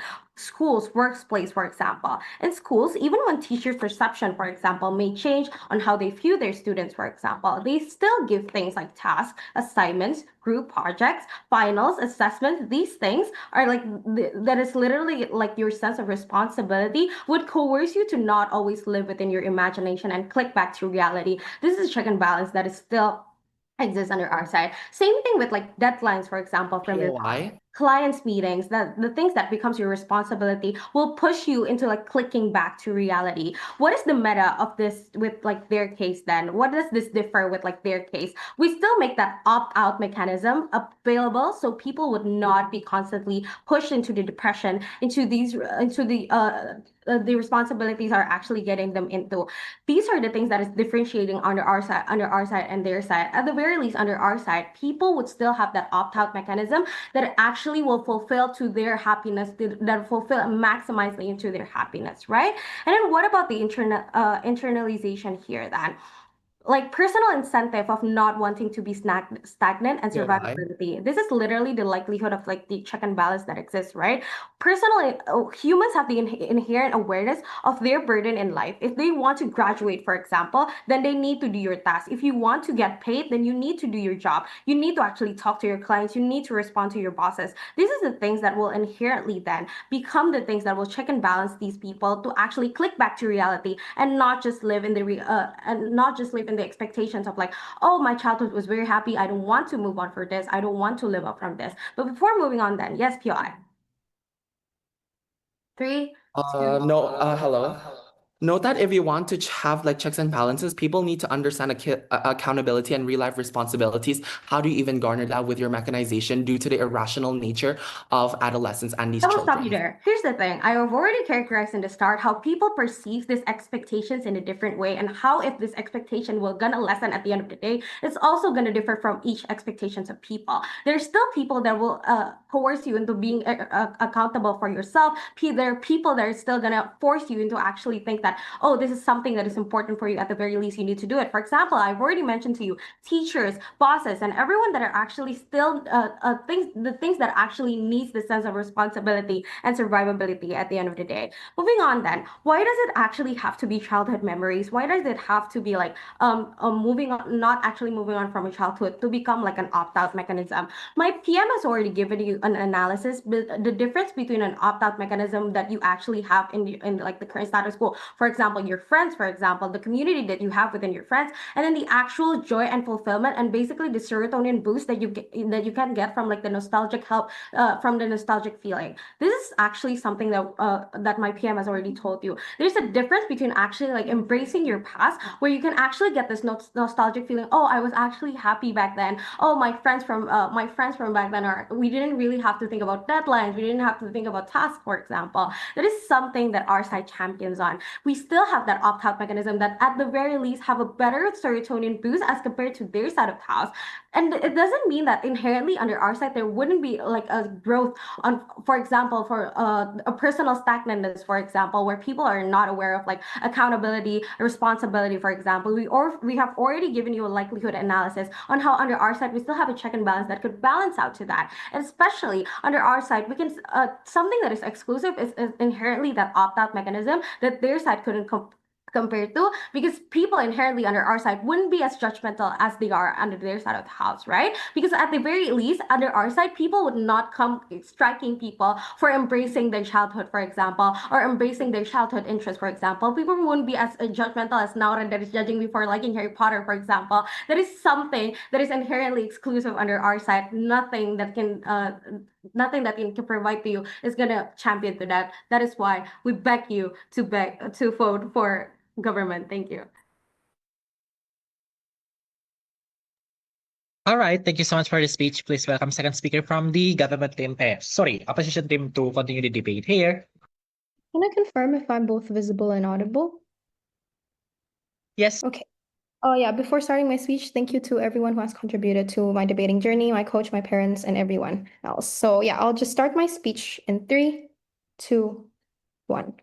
Proposition cannot win this debate the moment their prime minister literally said they want checks and balances. And notice this literally also trickled down to their second speech. Because if you think about it, Judge, checks and balances require you to have this form of responsibility, this form of rational mindset of what is wrong and what is right. This point knives their case and tell you the childishness is literally bad. This is a form of major contradiction you have to take note of.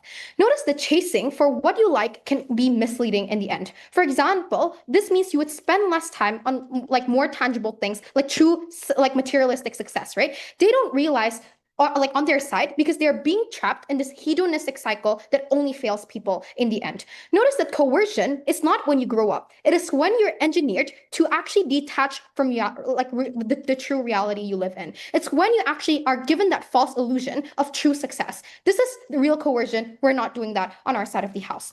Look, I also want to directly attack their point on how people will perceive this expectation differently. This literally come from their second speaker. But I do really want to note that because exactly on their side of the house, everybody perceives these experiences or these expectations really subjectively. All this means that the standards in society become extremely arbitrary. That means in the end, the trickle-down effect is you lose the idea of meritocracy. We can't stand for this world on opposition. 3 things I'll do in this speech today. Firstly, clarifications to further crystallize the debate. Secondly, several points of clashes. And thirdly, my new argument on how this erodes the idea of accountability and prevents personal growth. Moving on to several points of clarifications. I really want to be clear in this debate, right? Look, this debate is about societal expectations and the standards in society. We think the side that should win this debate is the one that clearly tells you how we're able to create a better functioning society. And insofar of their 2 speeches, we never heard this. Our path to victory is really clear. 2 things. 1, how will it be better for society and personal growth? Secondly, why is this principally justified? Moving on then to my second point here. How does this expectation then look like on our side? We think that this is just a simple standard where you as an individual have to be mature. You have to learn responsibilities in life. For example, learning how to actually exercise your financial autonomy, right? That literally determines your economic well-being and ultimately your life trajectory in the long run. This will manifest in 2 forms, Judge. 1, families are willing to literally use adult-based lens on their children. This means that family would literally prepare their children to actually be, like, let's say, mature enough. This is a part of our model. That means on our side of the house, when we glorify this, there's just going to be a far more supportive community that ensures that individuals are able to be mature in the first place. I don't think this is, I don't think if they talk about like mental capacity, it's going to win them their surround. No, right? Secondly, so we're going to stigmatize people who don't grow up, right? We would be happy to defend a world where we continuously push people or individuals to be ready for the future and understand that they can't be stagnant. They can't be always overly reliant on each other. We're just being realistic here because we live in a capitalistic society. We literally need to teach people about the true reality. They don't get this essence on their side.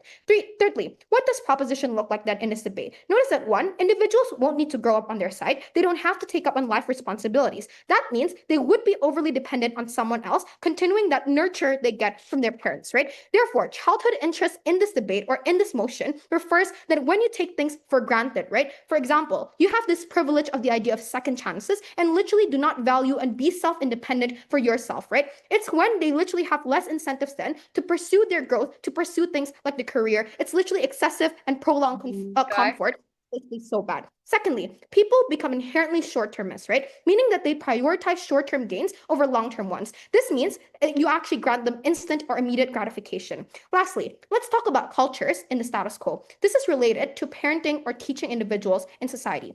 1, when we compare West to Asian, let's say, they have different types of parenting models. It's more, let's say, Western prioritize more things like personal freedom. This means that the idea of being childish also differs on their side of the house. There is an inequality between different cultures then, for example, depending also on your social economic situations, which I'll further expand this right in my classes. But then lastly, for adults, we think that it's going to be far more standardized on our side of the house because it's literally objective. It's about your career, it's about your social mobility. These are the tangible things you get in life. But before moving on to my classes, I'll take the POI.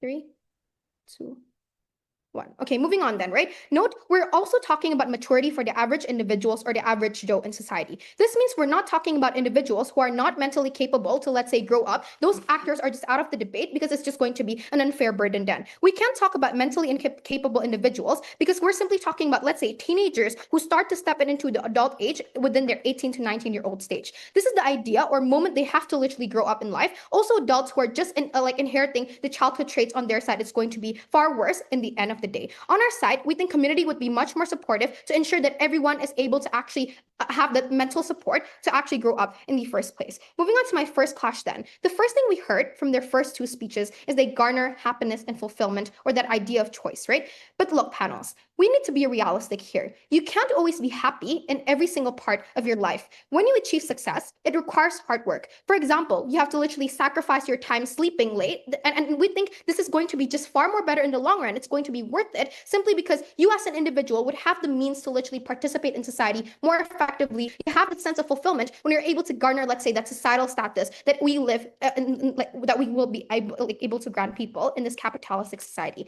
Secondly, who gets to be happy then on their side of the house? I think these are just going to be those elitists, those privileged individuals who have, let's say, intergenerational wealth, right? Why is this the case, right? Because those people are the only ones who can literally depend on other individuals for, let's say, materialistic success. Therefore, on their side of the house, self-expression becomes inherently exclusive. It's simply a luxury. We can't stand for the world where you literally marginalize the very minorities in society. Therefore, I want to move on to the second point and flip the idea on checks and balances. Notice that you need people to be accountable. You need to teach them maturity to be able to know the boundaries like right and wrong. That is the moment you can get true accountability. Their side is the one who conceal people from reality. That means the idea of freedom of expression won't be even garnered on their side of the house. People's passion will literally be dropped in the end because notice that at the end of the day, passion is related to your future success, your career. In the end, we teach them how to do this on our side of the house. Moving on to my quick new argument then, right? The thesis here is simple. Childishness means less freedom, less autonomy, because people are seen as less immature,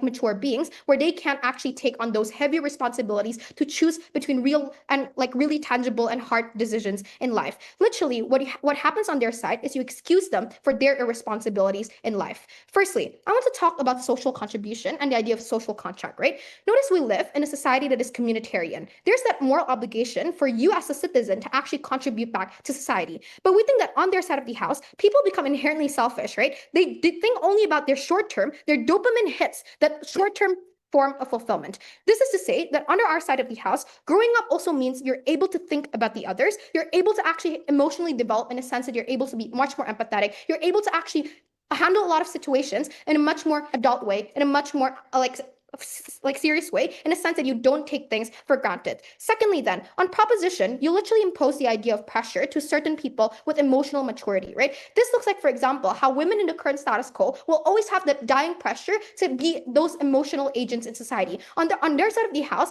when they excuse people to literally become childish, all these types of emotional maturity falls under these very minorities in society. We can't stand for a world where you literally marginalize the very minorities in society. We tell you we grant people with more freedom by actually allowing them to gain that materialistic gains through financial autonomy. For all those very reasons, you literally must oppose this debate. Thank you. Thank you so much for the speech. Please welcome the speaker from the government team to continue the debate here. Hi, am I audible and visible? Both clear. Okay, just a few shout outs before I start my speech. I'm just very thankful that I can reach this grand final. Like I would Yeah, I know. Okay, sure. But I just want to say thank you to Chelsea and Naura, to Kavinai, to my parents, Ayah Bunda, for always supporting me. I wouldn't be here without the both of them, and also both of my sisters. They've always helped me and motivated me, and yeah, just thank you so much.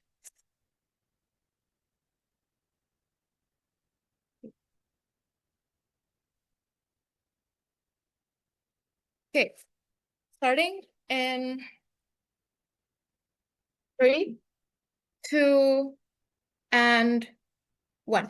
I think opposition hasn't responded to our main case in which this takes away people's right of self-expression, right? This has been our main case since my first and second speaker, and notice how there hasn't been any engagement towards that. This is because they assume that, quote unquote, growing up is only about being disciplined and accountable, when the context slide also talks about childhood interests and also childhood friends, which are the things that make you happy as a child. And that means that you are forced to leave that because society tells you to grow up, right? So then, but later I'll still engage and prove to you that we are more engaging and still prove why we have more accountability, and the process of growing up is actually more real on our side, and you're not actually forcing them here, and the process is not actually artificial, right? So then, but just a few points of rebuttal before I move on to my clashes. They told you in their second speaker on how we're helping people from chasing their passion. No, I think it exists more from us here, because notice how most of people's passion stems from their childhood dreams, right?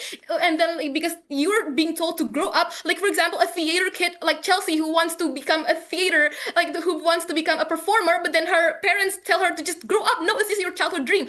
Exactly, that happens more in their side. So I don't think that this is like a worthy contribution here, right? But then moving on to my clashes here, I have 2 clashes that I want to bring. The first one is regarding principle, and the second one is about the practical here, right? I think that the principle is very important here, judges, because we're emphasizing that people have the right to express themselves as long as it doesn't take other people's rights, right? Or other people's agency. This is important because in so far as they haven't proved why being quote unquote childish takes away other people's rights, that it means our principle from the very start regarding their right to freely express themselves still stands here. And then if this point still stands, then that automatically already takes down their case in terms of principle, because this narrative inherently already violates people's rights of truly having access to what they want. The choice, which is the choice to self-express however they want, right?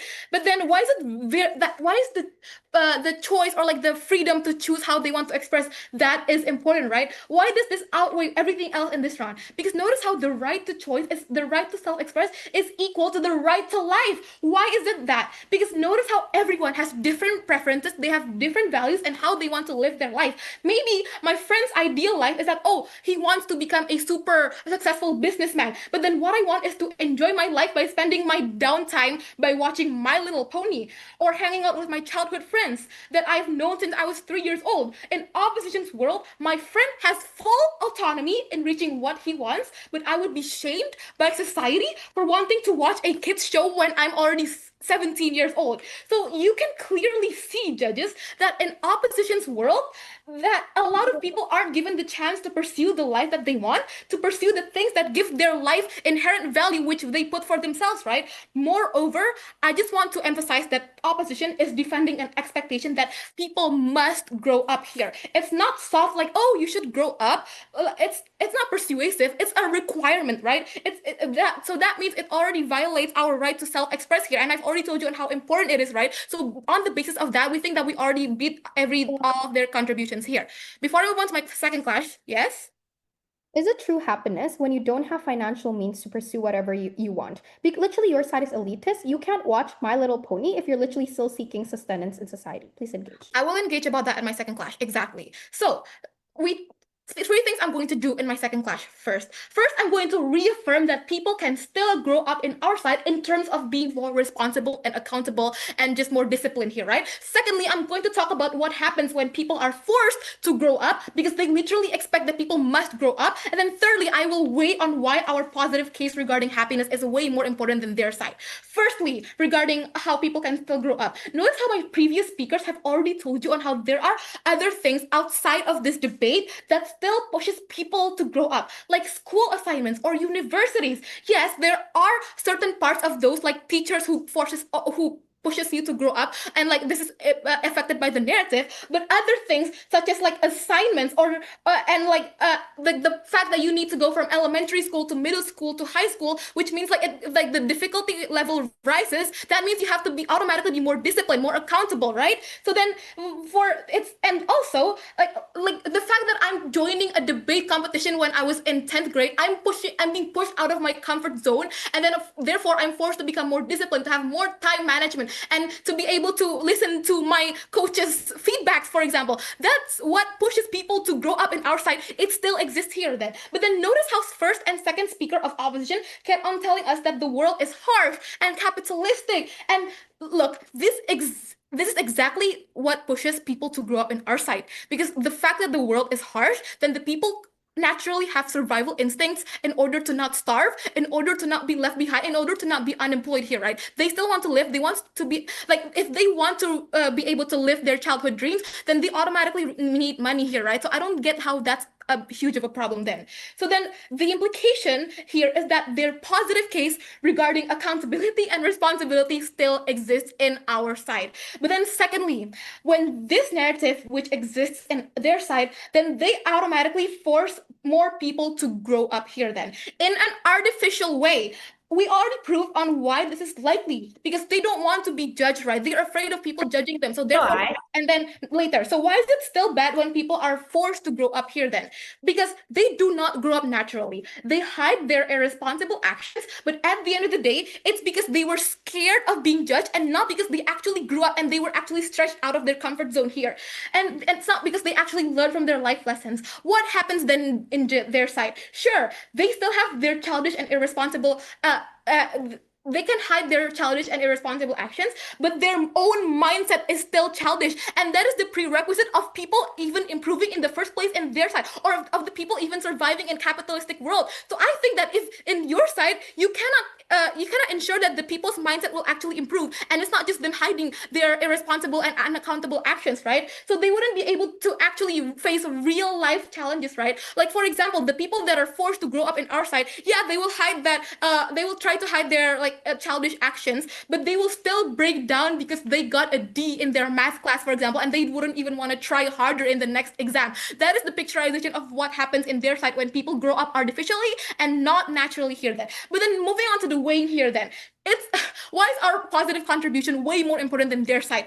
Because we have already proven to you that it's their choice. They have the right. Sure, like, okay, they get to live the life that they want here, right? Even if you don't buy our case and they still win in accountability, they can't win this debate because this is not a practical debate. This is not only a practical debate, but you also have to take into account the principles of, and they are taking away the rights of people to self-express themselves, right? So what are the tipping points? Okay, before I move on to my weighing, sure. Okay, you kept on saying like this is about their human rights. Like, sorry, it's already seven. It's already seven. Okay, moving on. Sorry. What are the tipping points in which you should weigh this debate? We think that in terms of principle, we already proven to you that the right to life is automatically the right to, like, the right of choice is the right to life already, right? And they need to be able to prove this in their opposition whip on why this is, they can actually still achieve this, right? But I think that it would already been too late. And also, due to us actually caring for people's autonomy and their right to self-expression, and actually we care for their real self-growth and their mindset actually growing up, and you're not only just growing up artificially and trying to hide your irresponsible actions, I am very proudly and urging you to propose. All right, thank you so much for the fine speech. Quick reminder, remember when it is like possible to offer POI and take POI. Okay, let's move on to the third speaker from the opposition team. Am I visible and audible? Yes. Speech is starting in 3, 2, 1. Panels, you can't watch My Little Pony when your living conditions is sub-average. We tell you under our side, when they assume adult-like positions, there's several mechanizations to ensure that they have a sense of fulfillment, i.e., for example, through hobbies or through ideas such as materialistic gains, which is oftentimes promoted in collectivist societies like Korea and Japan, or oftentimes rediscovering themselves through psychological mechanization called the inner child. But we tell you that this is different from retaining childhood, because the moment you retain childhood, you retain bad qualities, lack of accountability, irrationality due to their volatile emotional nature. And we tell you that proposition has to defend that. The fact that proposition is able to attend debate competitions and get out of their comfort zone means that they like, you cannot be childish, and like you cannot be childish in life to access greater mobility. So we tell you, for all of this, I'm extremely proud to extremely proud to oppose. But now, done with like before moving on to my first clash on which side incentivizes true freedom, and second clash on which side leads to to a more responsible society, some clarifications and strategic mistakes to finally pave the way for this debate. Firstly, on our clarification, 3 things. A, we tell that our stance here has been crystal clear. We tell that growing up is needed for deeper fulfillment and responsibility. Under their side, the image of fulfillment is just simply one-dimensional. But also, we're not against preserving you or your creativity. Growing up doesn't mean you lose joy or like you lose all of these factors. And we tell that under their side, you make them much more vulnerable to exploitation within an inherently capitalistic system. We tell you that it's just escapism at the very best under their side. But also, the status quo of the capitalistic world will not change until, like, when you just become childish. People will not change. The capitalistic world will still keep on running. We tell you that under our side, we give these people the tools to ensure that they're able to resist or combat the very idea of oppressive capitalism.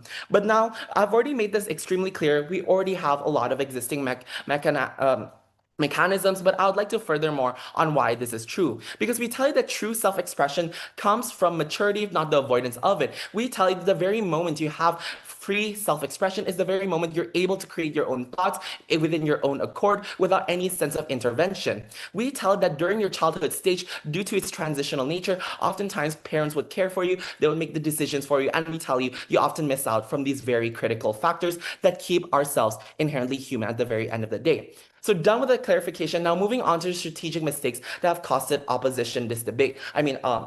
Costed like proposition this debate.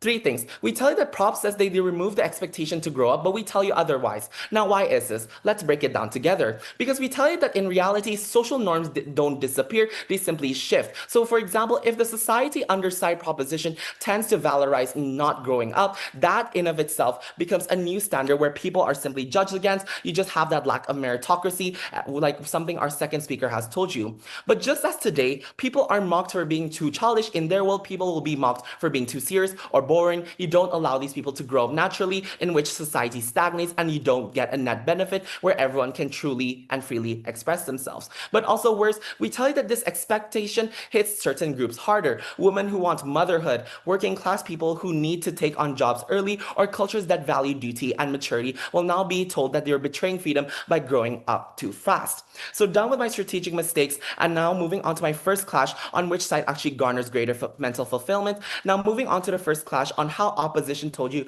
how not growing leads to providing a sense of mental fulfillment under side proposition and more authenticity. Now we tell you that this is simply untrue. Why is this? 3 factors. A, we told you that under both sides, childhood is a transitional phase. This is to say that their morals and qualities are somewhat like different, or they determine a greater sense of like fulfillment is different. Like for example, how a child has to be complacent and obedient to their parents, and how an adult has to retain some sense of social mobility, for example, through reputation, or oftentimes they have to go to work. But also note that this kind of fulfillment, but note that on side proposition, these individuals would be more prone to factors such as dependency. This is the bad qualities you have to defend under side proposition. That lack of accountability, where critical factors such as critical thinking and decision making are now out of the window, making individual time vulnerable to these bad events. Like for example, they're not equipped to handle crises or stress.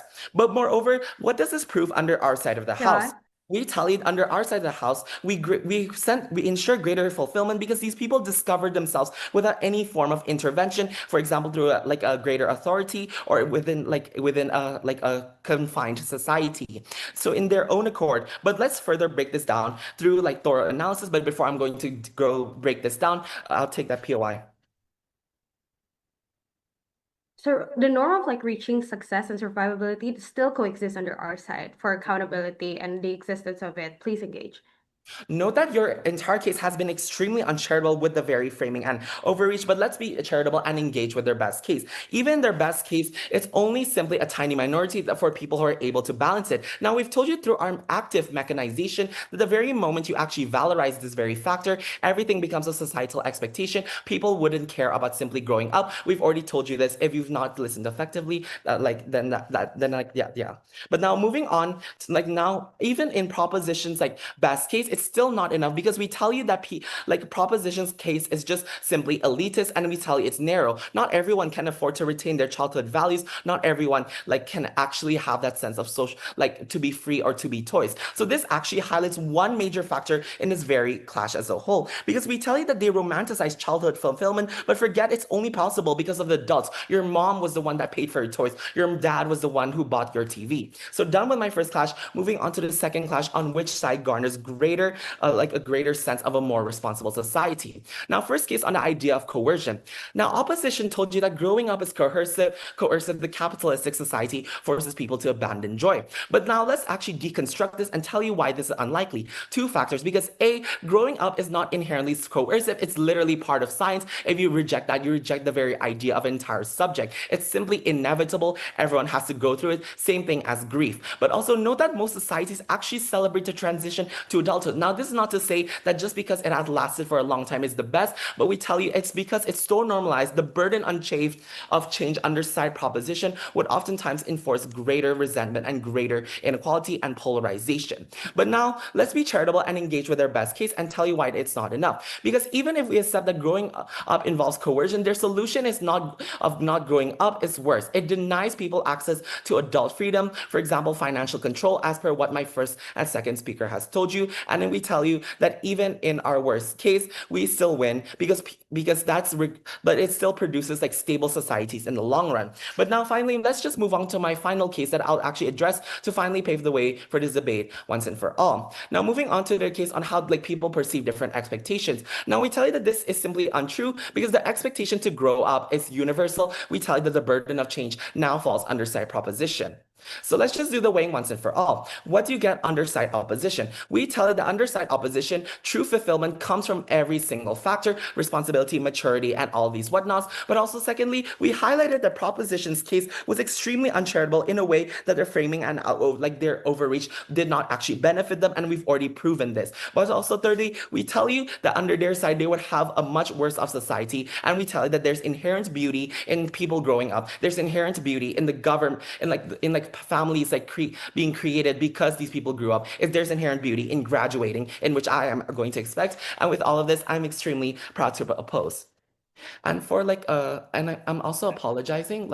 I forgot to say thank you. I feel like this speech really contributed to me and contributed to each and every one of you. You guys worked so well, and I'm so proud of you. Everyone contributed to me, and I feel like I'm within a space that is safe for me. So thank you very much. Thank you for your guys support for me. And I would like to credit my mom, and I would also like to credit Ibu Alin, Paoki, Miss Christy, and Auntie Hong Hong, because we tell you that they were the ones that actually helped support my debate journey. So thank you guys. Have a nice day. Okay, thank you so much for that. To close the case from the opposition team, please welcome reply speaker from the opposition team here.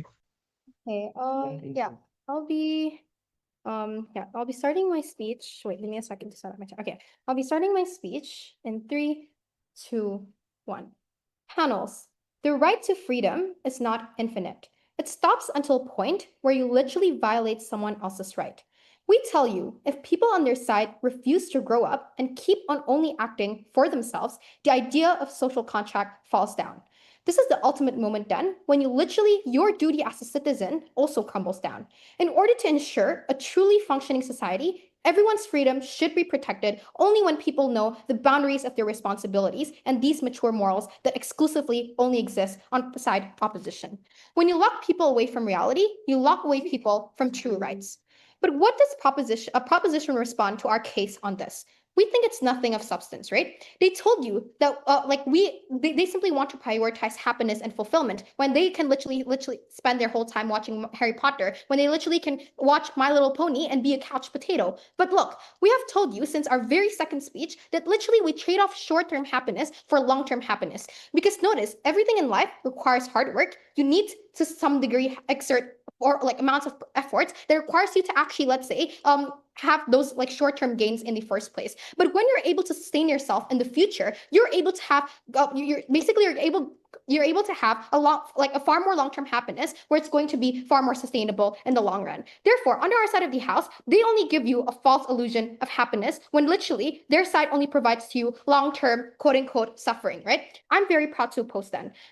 I'll do this. I'll basically do 3 things in the speech today. Firstly, several strategic mistakes that have cost proposition this round. Secondly, 2 pieces of clashes, and thirdly, why this is simply a clear opposition win. Moving on to several points of strategic mistakes, right? Firstly, notice that their case judge is filled of contradictions. Their first 2 speeches told you that we need to have checks and balances, but suddenly their third speech shifts the debate and literally say that this debate is not only about discipline. Notice the inconsistency then in their case, but let's just be extremely charitable and take them at their best and tell you why checks and balances require you to first be mature as a prerequisite.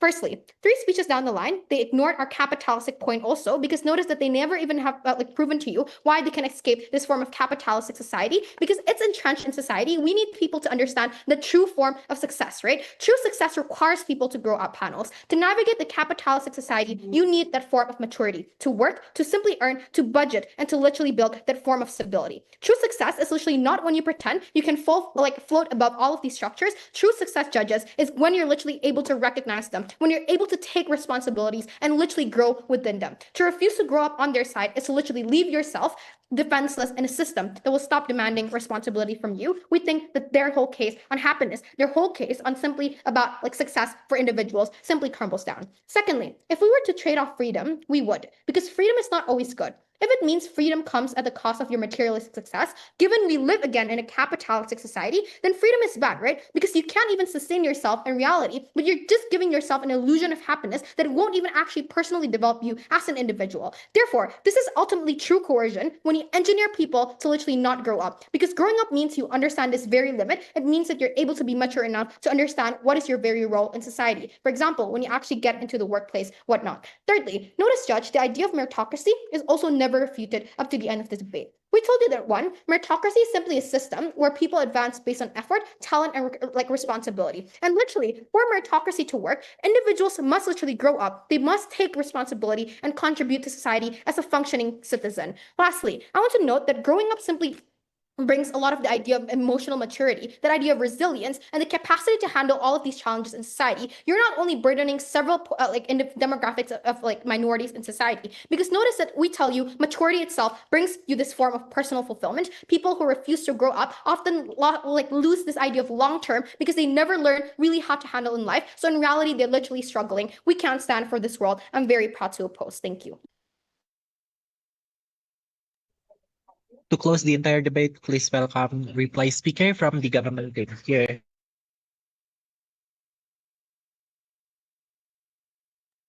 Hi, am I audible? Sorry, from audible visible enough? Okay. Starting 3. Starting in 3, 2, 1. If you want to limit the utility of people, if you want to bash and deteriorate the quality of happiness in people's life, might as well not have a community to begin with. Panels, don't buy opposition's case about succession of happiness or about the reality of about certain capitalistic framings, right? Proposition offers you a way to escape a dreadful society. We give people space to self-express, lesser punishment to judgment. People should have the autonomy to be able to self-express, since they should have the autonomy to be able to choose what they actually ought to want to believe in, ought to maybe have interest in, or have these certain friendships. What then? Okay. First of all, let's talk about the strategic flaws, right? First of all, I feel like opposition lacks likelihood on reaching plus utility. I've told you from the very beginning of this debate that we need to take account of people's maybe perception towards happiness, perception towards joy. This is something that is very inherently important. We've told you from the beginning of the debate that a good quality of life is probably perceived on maybe the norms that society also will have, right? We've told you on that humans need us to hold into a certain pure euphoric memory. This is only happens in our side of the house, but also, I told you how in the very beginning, this is a literal escape from capitalistic world that they've pushed. We told you on how people are already working day and night. People are already working so hard to gather achievement, to gather money. Therefore, this is the only way for you to escape these certain realities in this world right now. Therefore, they've also become very much dismissive and uncharitable to our claim about community. Like they've told you about how community in their side is better, but do notice on like how, when you outgrow these certain like childhood friendships or relationship in their side, it means that you're probably gonna normalize like leaving behind certain people just for the sake of maybe you've like lost, you don't really like them anymore. That means that the sense of communal happiness or the sense of community in their side is actually much more less in our side of the house, right? Notice from the very beginning of the debate. I've like we've told you on how this internalized differently from different types of people. If childness exists in our side of the house, it's probably manifestation from like privileged people, and then like therefore there's no certain urgency for you to actually have like maybe certain capitalistic gains in our side and in the South for right now. Two clashes. First, I'm going to talk about on how in principle level we win. What proposition told you and how maybe like people shouldn't be happy because they should actually focus on the survival of it. They've never really engaged to us regarding this certain principle level on why importance of the happiness still should be accounted for, especially in a dreadful world that we're living right now. Why we win is we prove to you on how it's extremely important for people to have the right to self-express as a form of coping mechanism. They haven't engaged on why it's justified for coercion in their side because exactly we let people pursue what they want to give value and meaning. There's no engagement to this. They've lost the debate like principally from the beginning of the debate. The first and also second question about practical level, why we win is first we're not coercing people to have these certain expectations for like child growing up artificially. We give people this space to be able to develop what they actually want to believe in society right now. Our path to victory is very much clear on 3 matrix panels. First, let's talk about the process and outcome. On the process and the moral framework, we give much more fluidity. We don't limit people to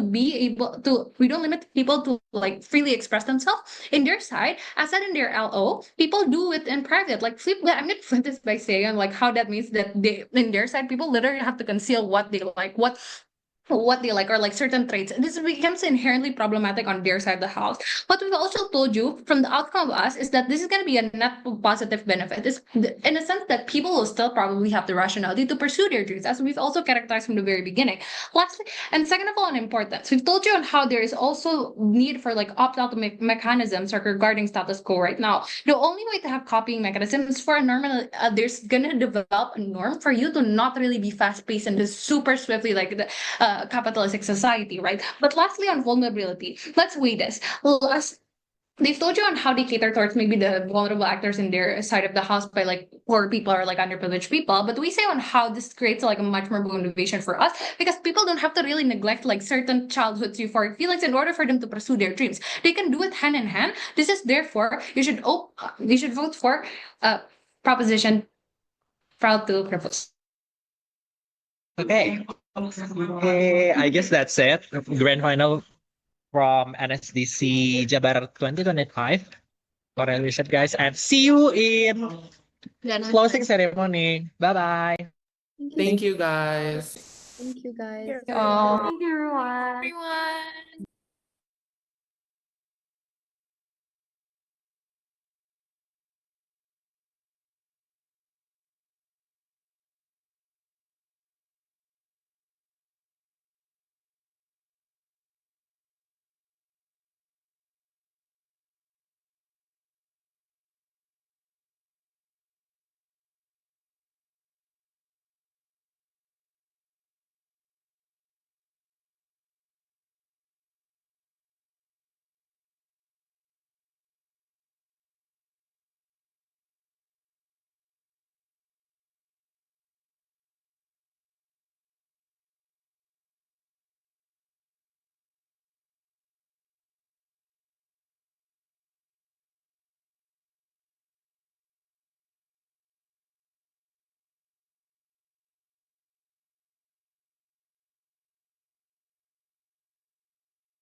halo semua. Sebentar lagi kita akan mulai hasil closing ceremony-nya. Jadi kita akan mengumumkan 3 pembicara terbaik yang akan menjadi perwakilan atau delegasi Jawa Barat untuk NSDC tingkat nasional beserta top 10 best speakers dan juara 1, 2, dan 3.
Bismillahirrahmanirrahim.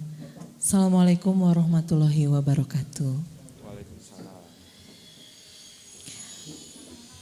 Kepada yang terhormat Bapak Koordinator Lomba Bidang PSMA, Pak Fajar Mulyawan MSI. Kepada yang terhormat Tuan Rumah Kepala SMAN 1 Lembang. Yang terhormat Dewan Juri NSDC, Ketua MKKS Provinsi, Kabupaten, Kota atau yang mewakili, untuk Kepala Sekolah, Ketua MGMP Provinsi, Kabupaten, Kota, pengurus MGMP Bahasa Inggris dan pendamping, panitia dan khususnya peserta NSDC tingkat Provinsi Jawa Barat. Alhamdulillahirabbil alamin. Mari kita sama-sama panjatkan puji syukur kepada Allah Subhanahu wa taala bahwa rangkaian kegiatan yang sudah kita lakukan dalam 2 hari ini sudah selesai. Apresiasi setinggi-tingginya kepada para peserta, pendamping, dan tim pendukung kegiatan yang membersamai kegiatan ini. Mohon izinnya saya Suningsi yang membantu kegiatan penutupan ini. Adapun rangkaian acara dalam kegiatan penutupan ini adalah laporan Ketua Panitia oleh Pak Yudi Subarkah SM, penutupan oleh Koordinator Lomba Bidang PSMA Pak Fajar Mulyawan MSI, baru kemudian dilanjutkan pengumuman hasil Dewan Juri dan pembacaan doa oleh Pak Kiki Nurmawansah SPDI untuk kemudian ditutup. Baik, tanpa berlama-lama, untuk laporan Ketua Panitia dipersilahkan kepada Pak Yudi Subarkah. Waktu dan kesempatannya. Terima kasih. Assalamualaikum warahmatullahi wabarakatuh. Rabbi shrah li sadri wa yassir li amri wahlul 'uqdatam min lisani yafqahu qawli. Yang terhormat Ibu Kepala Bidang Pembinaan Sekolah Menengah Atas, dalam hal ini diwakili oleh Bapak Koordinator Lomba Bidang PSMA Dinas Pendidikan Provinsi Jawa Barat Pak Fajar Mulyawan. Yang saya hormati Pak Asep sebagai tuan rumah, hatur nuhun pisan Pak. Kemudian Dewan Juri, MKKS, MGMP, Bahasa Inggris atau yang mewakili,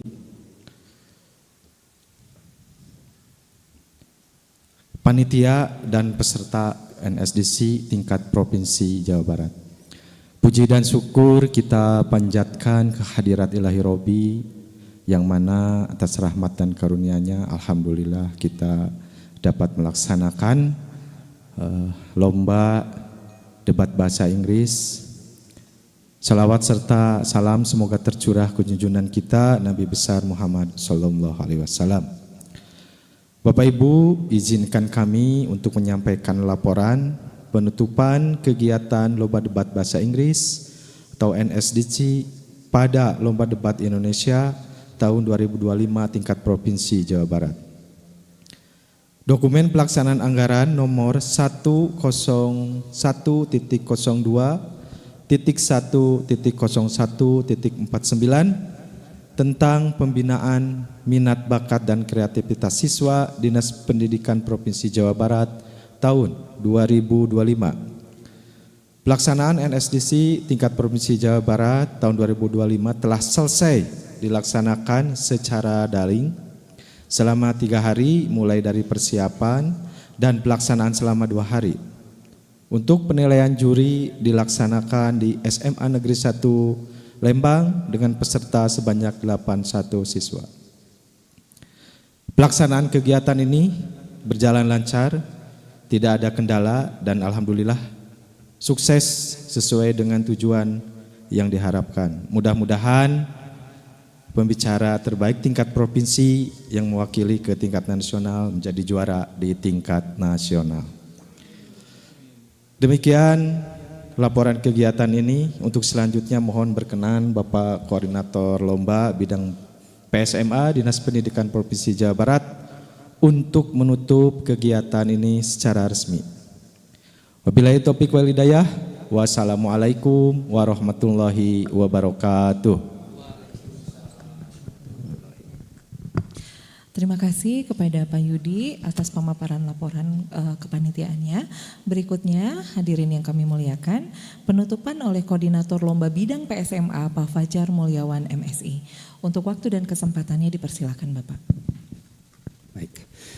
Assalamualaikum warahmatullahi wabarakatuh. Selamat sore, salam sejahtera bagi kita semua. Sampurasun.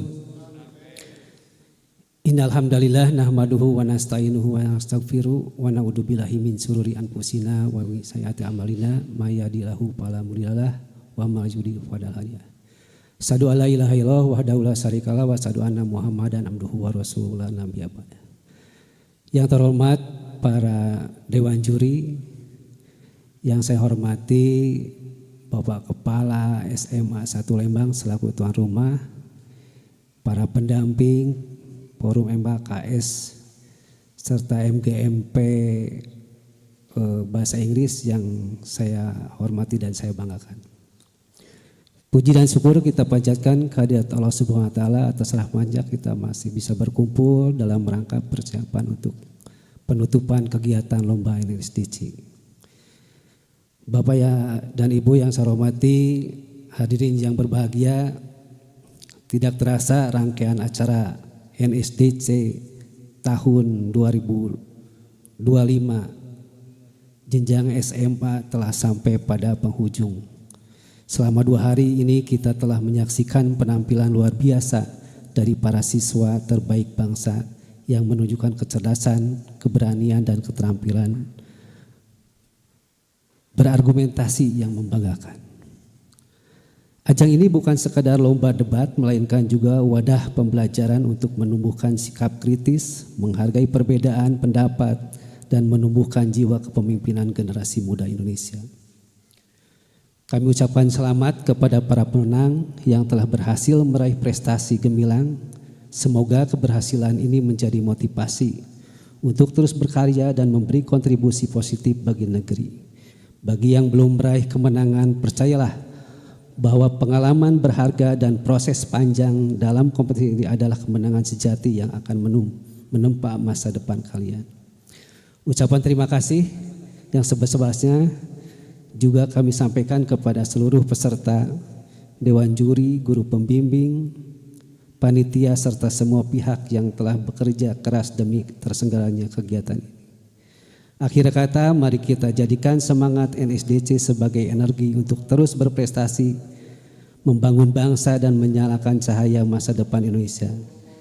Dengan mengucapkan syukur kehadirat Allah Subhanahu wa taala, maka secara resmi acara National School Debating Championship tahun 2025 tingkat SMA secara resmi ditutup. Wabillahi taufiq wa hidayah. Assalamualaikum warahmatullahi wabarakatuh. Waalaikumsalam warahmatullahi wabarakatuh. Alhamdulillahirrahmanirrahim. Terima kasih kepada Pak Fajar Mulyawan yang sudah menutup kegiatan ini. Para hadirin yang kami muliakan, mari kita bersama-sama mengucapkan hamdalah bersama-sama. Alhamdulillahirrahmanirrahim. Baik, untuk kegiatan penutupan sudah selesai. Kita masuk ke kegiatan inti, yakni pengumuman hasil oleh Dewan Juri yang akan dibacakan oleh Chief Adjudicator Mas Stanley dan juga Pak Dani. Yang pertama akan diumumkan adalah juara tim terbaik untuk Provinsi Jawa Barat di tahun 2025 ini yang akan disampaikan oleh Pak Stanley atau saya memanggilnya Mas Stanley. Untuk Mas Stanley silahkan untuk waktu dan kesempatannya. Dipersilakan. Oh, best speaker terlebih dahulu, baiklah. Baik, adik-adik semuanya kita geser kegiatan. Diumumkan dulu top 10 best speakers untuk NSDC Jawa Barat 2025. Seperti yang diutarakan di awal sosialisasi, 3 best speaker inilah yang akan menjadi perwakilan Provinsi Jawa Barat ke tingkat nasional. Jadi mudah-mudahan perwakilan ini menjadi representasi terbaik dan membawa nama Jawa Barat ke tingkat yang paling tinggi. Untuk pembacaan top 10 best speakers ini dipersilahkan Pak Dani untuk maju ke depan untuk mengumumkannya. Silakan.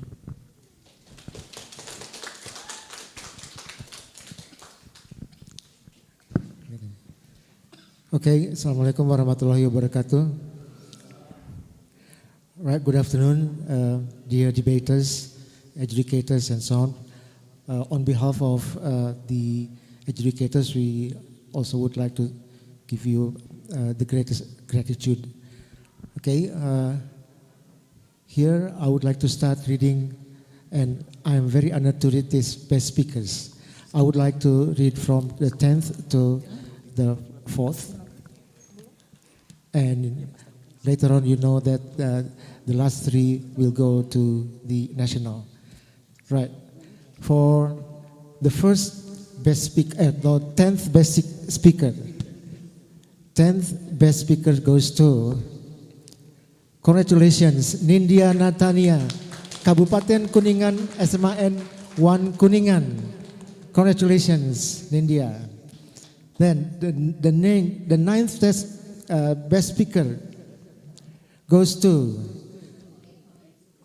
Co-8 best speaker.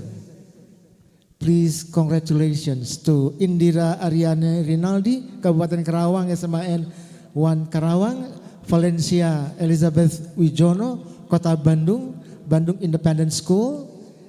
Please give big applause. Okay, the next 7th best speaker. Congratulations to Noya Shavana Bilge. How do you pronounce it? I'm sorry, I butchered your name. So Bilge, is it Bilge or Bilge? Kabupaten Bandung Barat, SMAN Al-Azhar Shifa Budi Parahyangan. And then the 6th best speaker. Please congratulate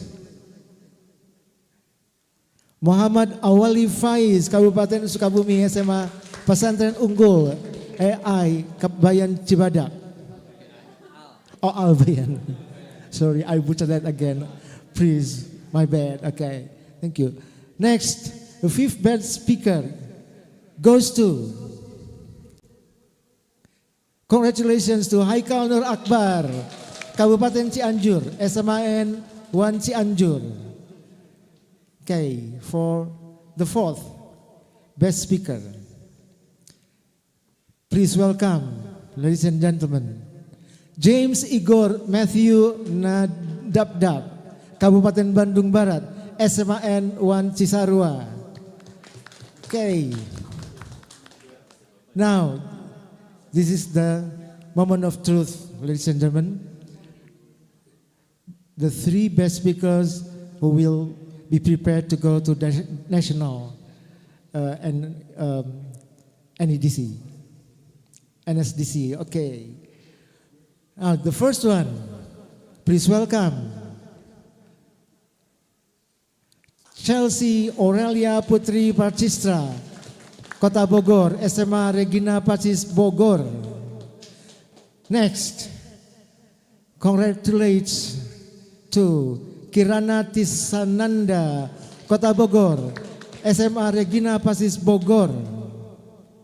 And finally, please congratulations Nisrina Zulfa Nur Ramadhani, Kota Depok, SMAN Negeri 3 Depok.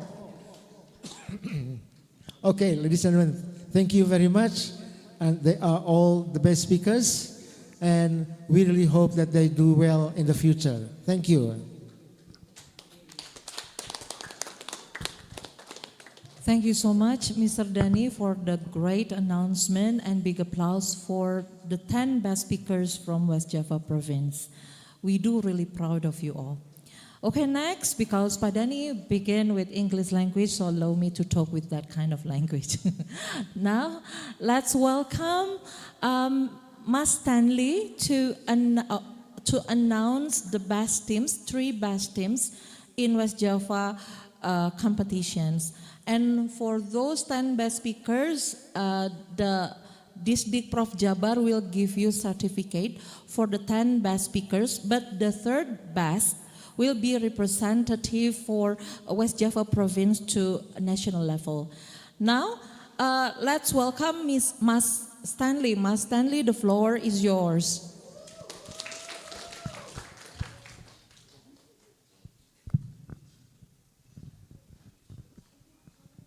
Okay, for NSDC Jawa Barat 2025 final round result.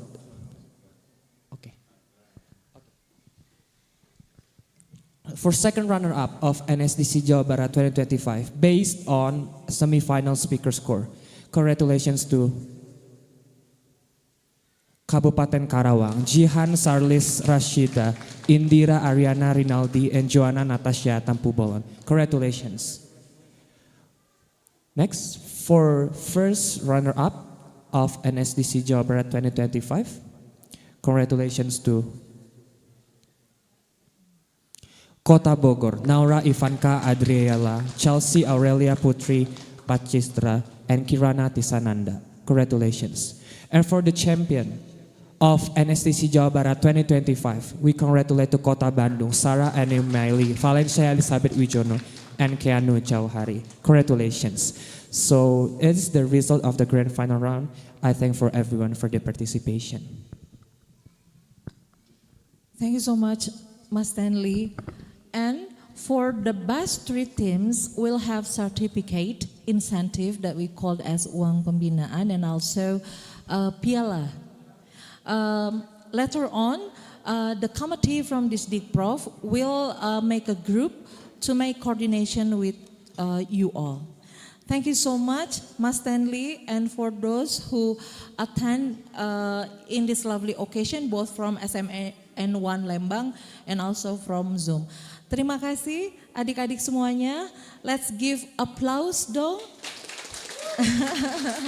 And reaction. Iya. Terima kasih. Hatur nuhun, mudah-mudahan lomba debat ini menjadi pembelajaran untuk kita semua, untuk terus berproses, untuk terus bertumbuh, untuk terus berefleksi, untuk terus rendah hati menerima feedback, berani menang, berani kalah. Thank you so much. See you for the next NSDC for the next year. Ya, saya lupa berdoa, saking inginnya mengakhiri.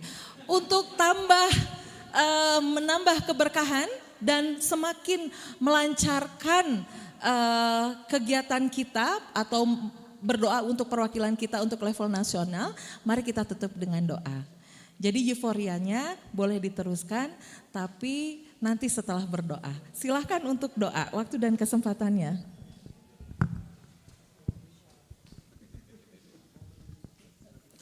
Baik, Assalamualaikum warahmatullahi wabarakatuh. Hadirin yang berbahagia, mari kita berdoa kepada Tuhan yang Maha Kuasa. Doa akan dipimpin menggunakan syariat agama Islam. Bagi hadirin yang non-muslim dapat menyesuaikan sesuai dengan agama dan keyakinannya masing-masing. Allahumma salli wa sallim ala Sayyidina Muhammadin ya dzal jalali wal ikram. Wa radiyallahu ta'ala an kulli sahabati rasulillahi ajma'in. Bismillahirrahmanirrahim. Alhamdulillahi rabbil alamin. Hamdan syakirin, hamdan na'imin, hamdan yuafi ni'amahu wa yukafi'u mazidah. Ya Rabbana lakal hamdu kama yanbaghi li jalali wajhikal karim wa 'azimi sultanik. Allahumma shalli ala Muhammad wa ala ali Muhammad. Rabbana dhallamna anfusana wa illam taghfir lana wa tarhamna lanakunanna minal khasirin. Ya Allah, Tuhan yang Maha Pengasih lagi Maha Penyayang, pada hari ini yang penuh keberkahan kami berkumpul dalam rangkaian penutupan acara NSDC. Kami panjatkan puji dan syukur kehadirat-Mu atas segala nikmat, rahmat serta karunia-Mu, sehingga acara ini dapat terlaksana dengan baik, lancar dan penuh makna. Ya Allah, jadikanlah ilmu, pengalaman, serta persahabatan yang terjalin dalam ajang ini sebagai bekal untuk kami semua dalam mengabdi kepada bangsa dan negara, serta menegakkan nilai-nilai kebenaran, kejujuran dan keadilan. Ya Allah, berikanlah kepada para peserta, juri, panitia dan seluruh yang hadir, yaitu kesehatan, kekuatan, serta keberkahan dalam setiap langkahnya. Tuntunlah kami agar menjadi generasi yang cerdas, berakhlak mulia, dan mampu membawa perubahan positif bagi negeri ini. Ya Allah, kami mohon ampun atas segala kehilapan dan kekurangan dalam penyelenggaraan kegiatan ini. Terimalah amal baik kami dan jadikanlah kegiatan ini sebagai bagian dari ibadah kami kepadamu. Rabbana la tuzigh qulubana ba'da idh hadaitana wa hab lana min ladunka rahmah innaka antal wahhab. Rabbana atina fid dunya hasanah wa fil akhirati hasanah wa qina adzabannar. Subhana rabbika rabbil izzati amma yasifun wassalamun alal mursalin walhamdulillahi rabbil alamin. Wassalamualaikum warahmatullahi wabarakatuh. Terima kasih Pak Kiki untuk doanya. Terima kasih juga kepada Pak hadirin yang ikut dengan hikmat berdoa. Baik, terima kasih. Saya cukupkan sampai di sini. Tadi, seperti yang tadi saya katakan, sampai jumpa di NSDC tahun depan. Tetap semangat. Untuk para dewan juri, harap berkumpul dulu ke belakang untuk foto bersama.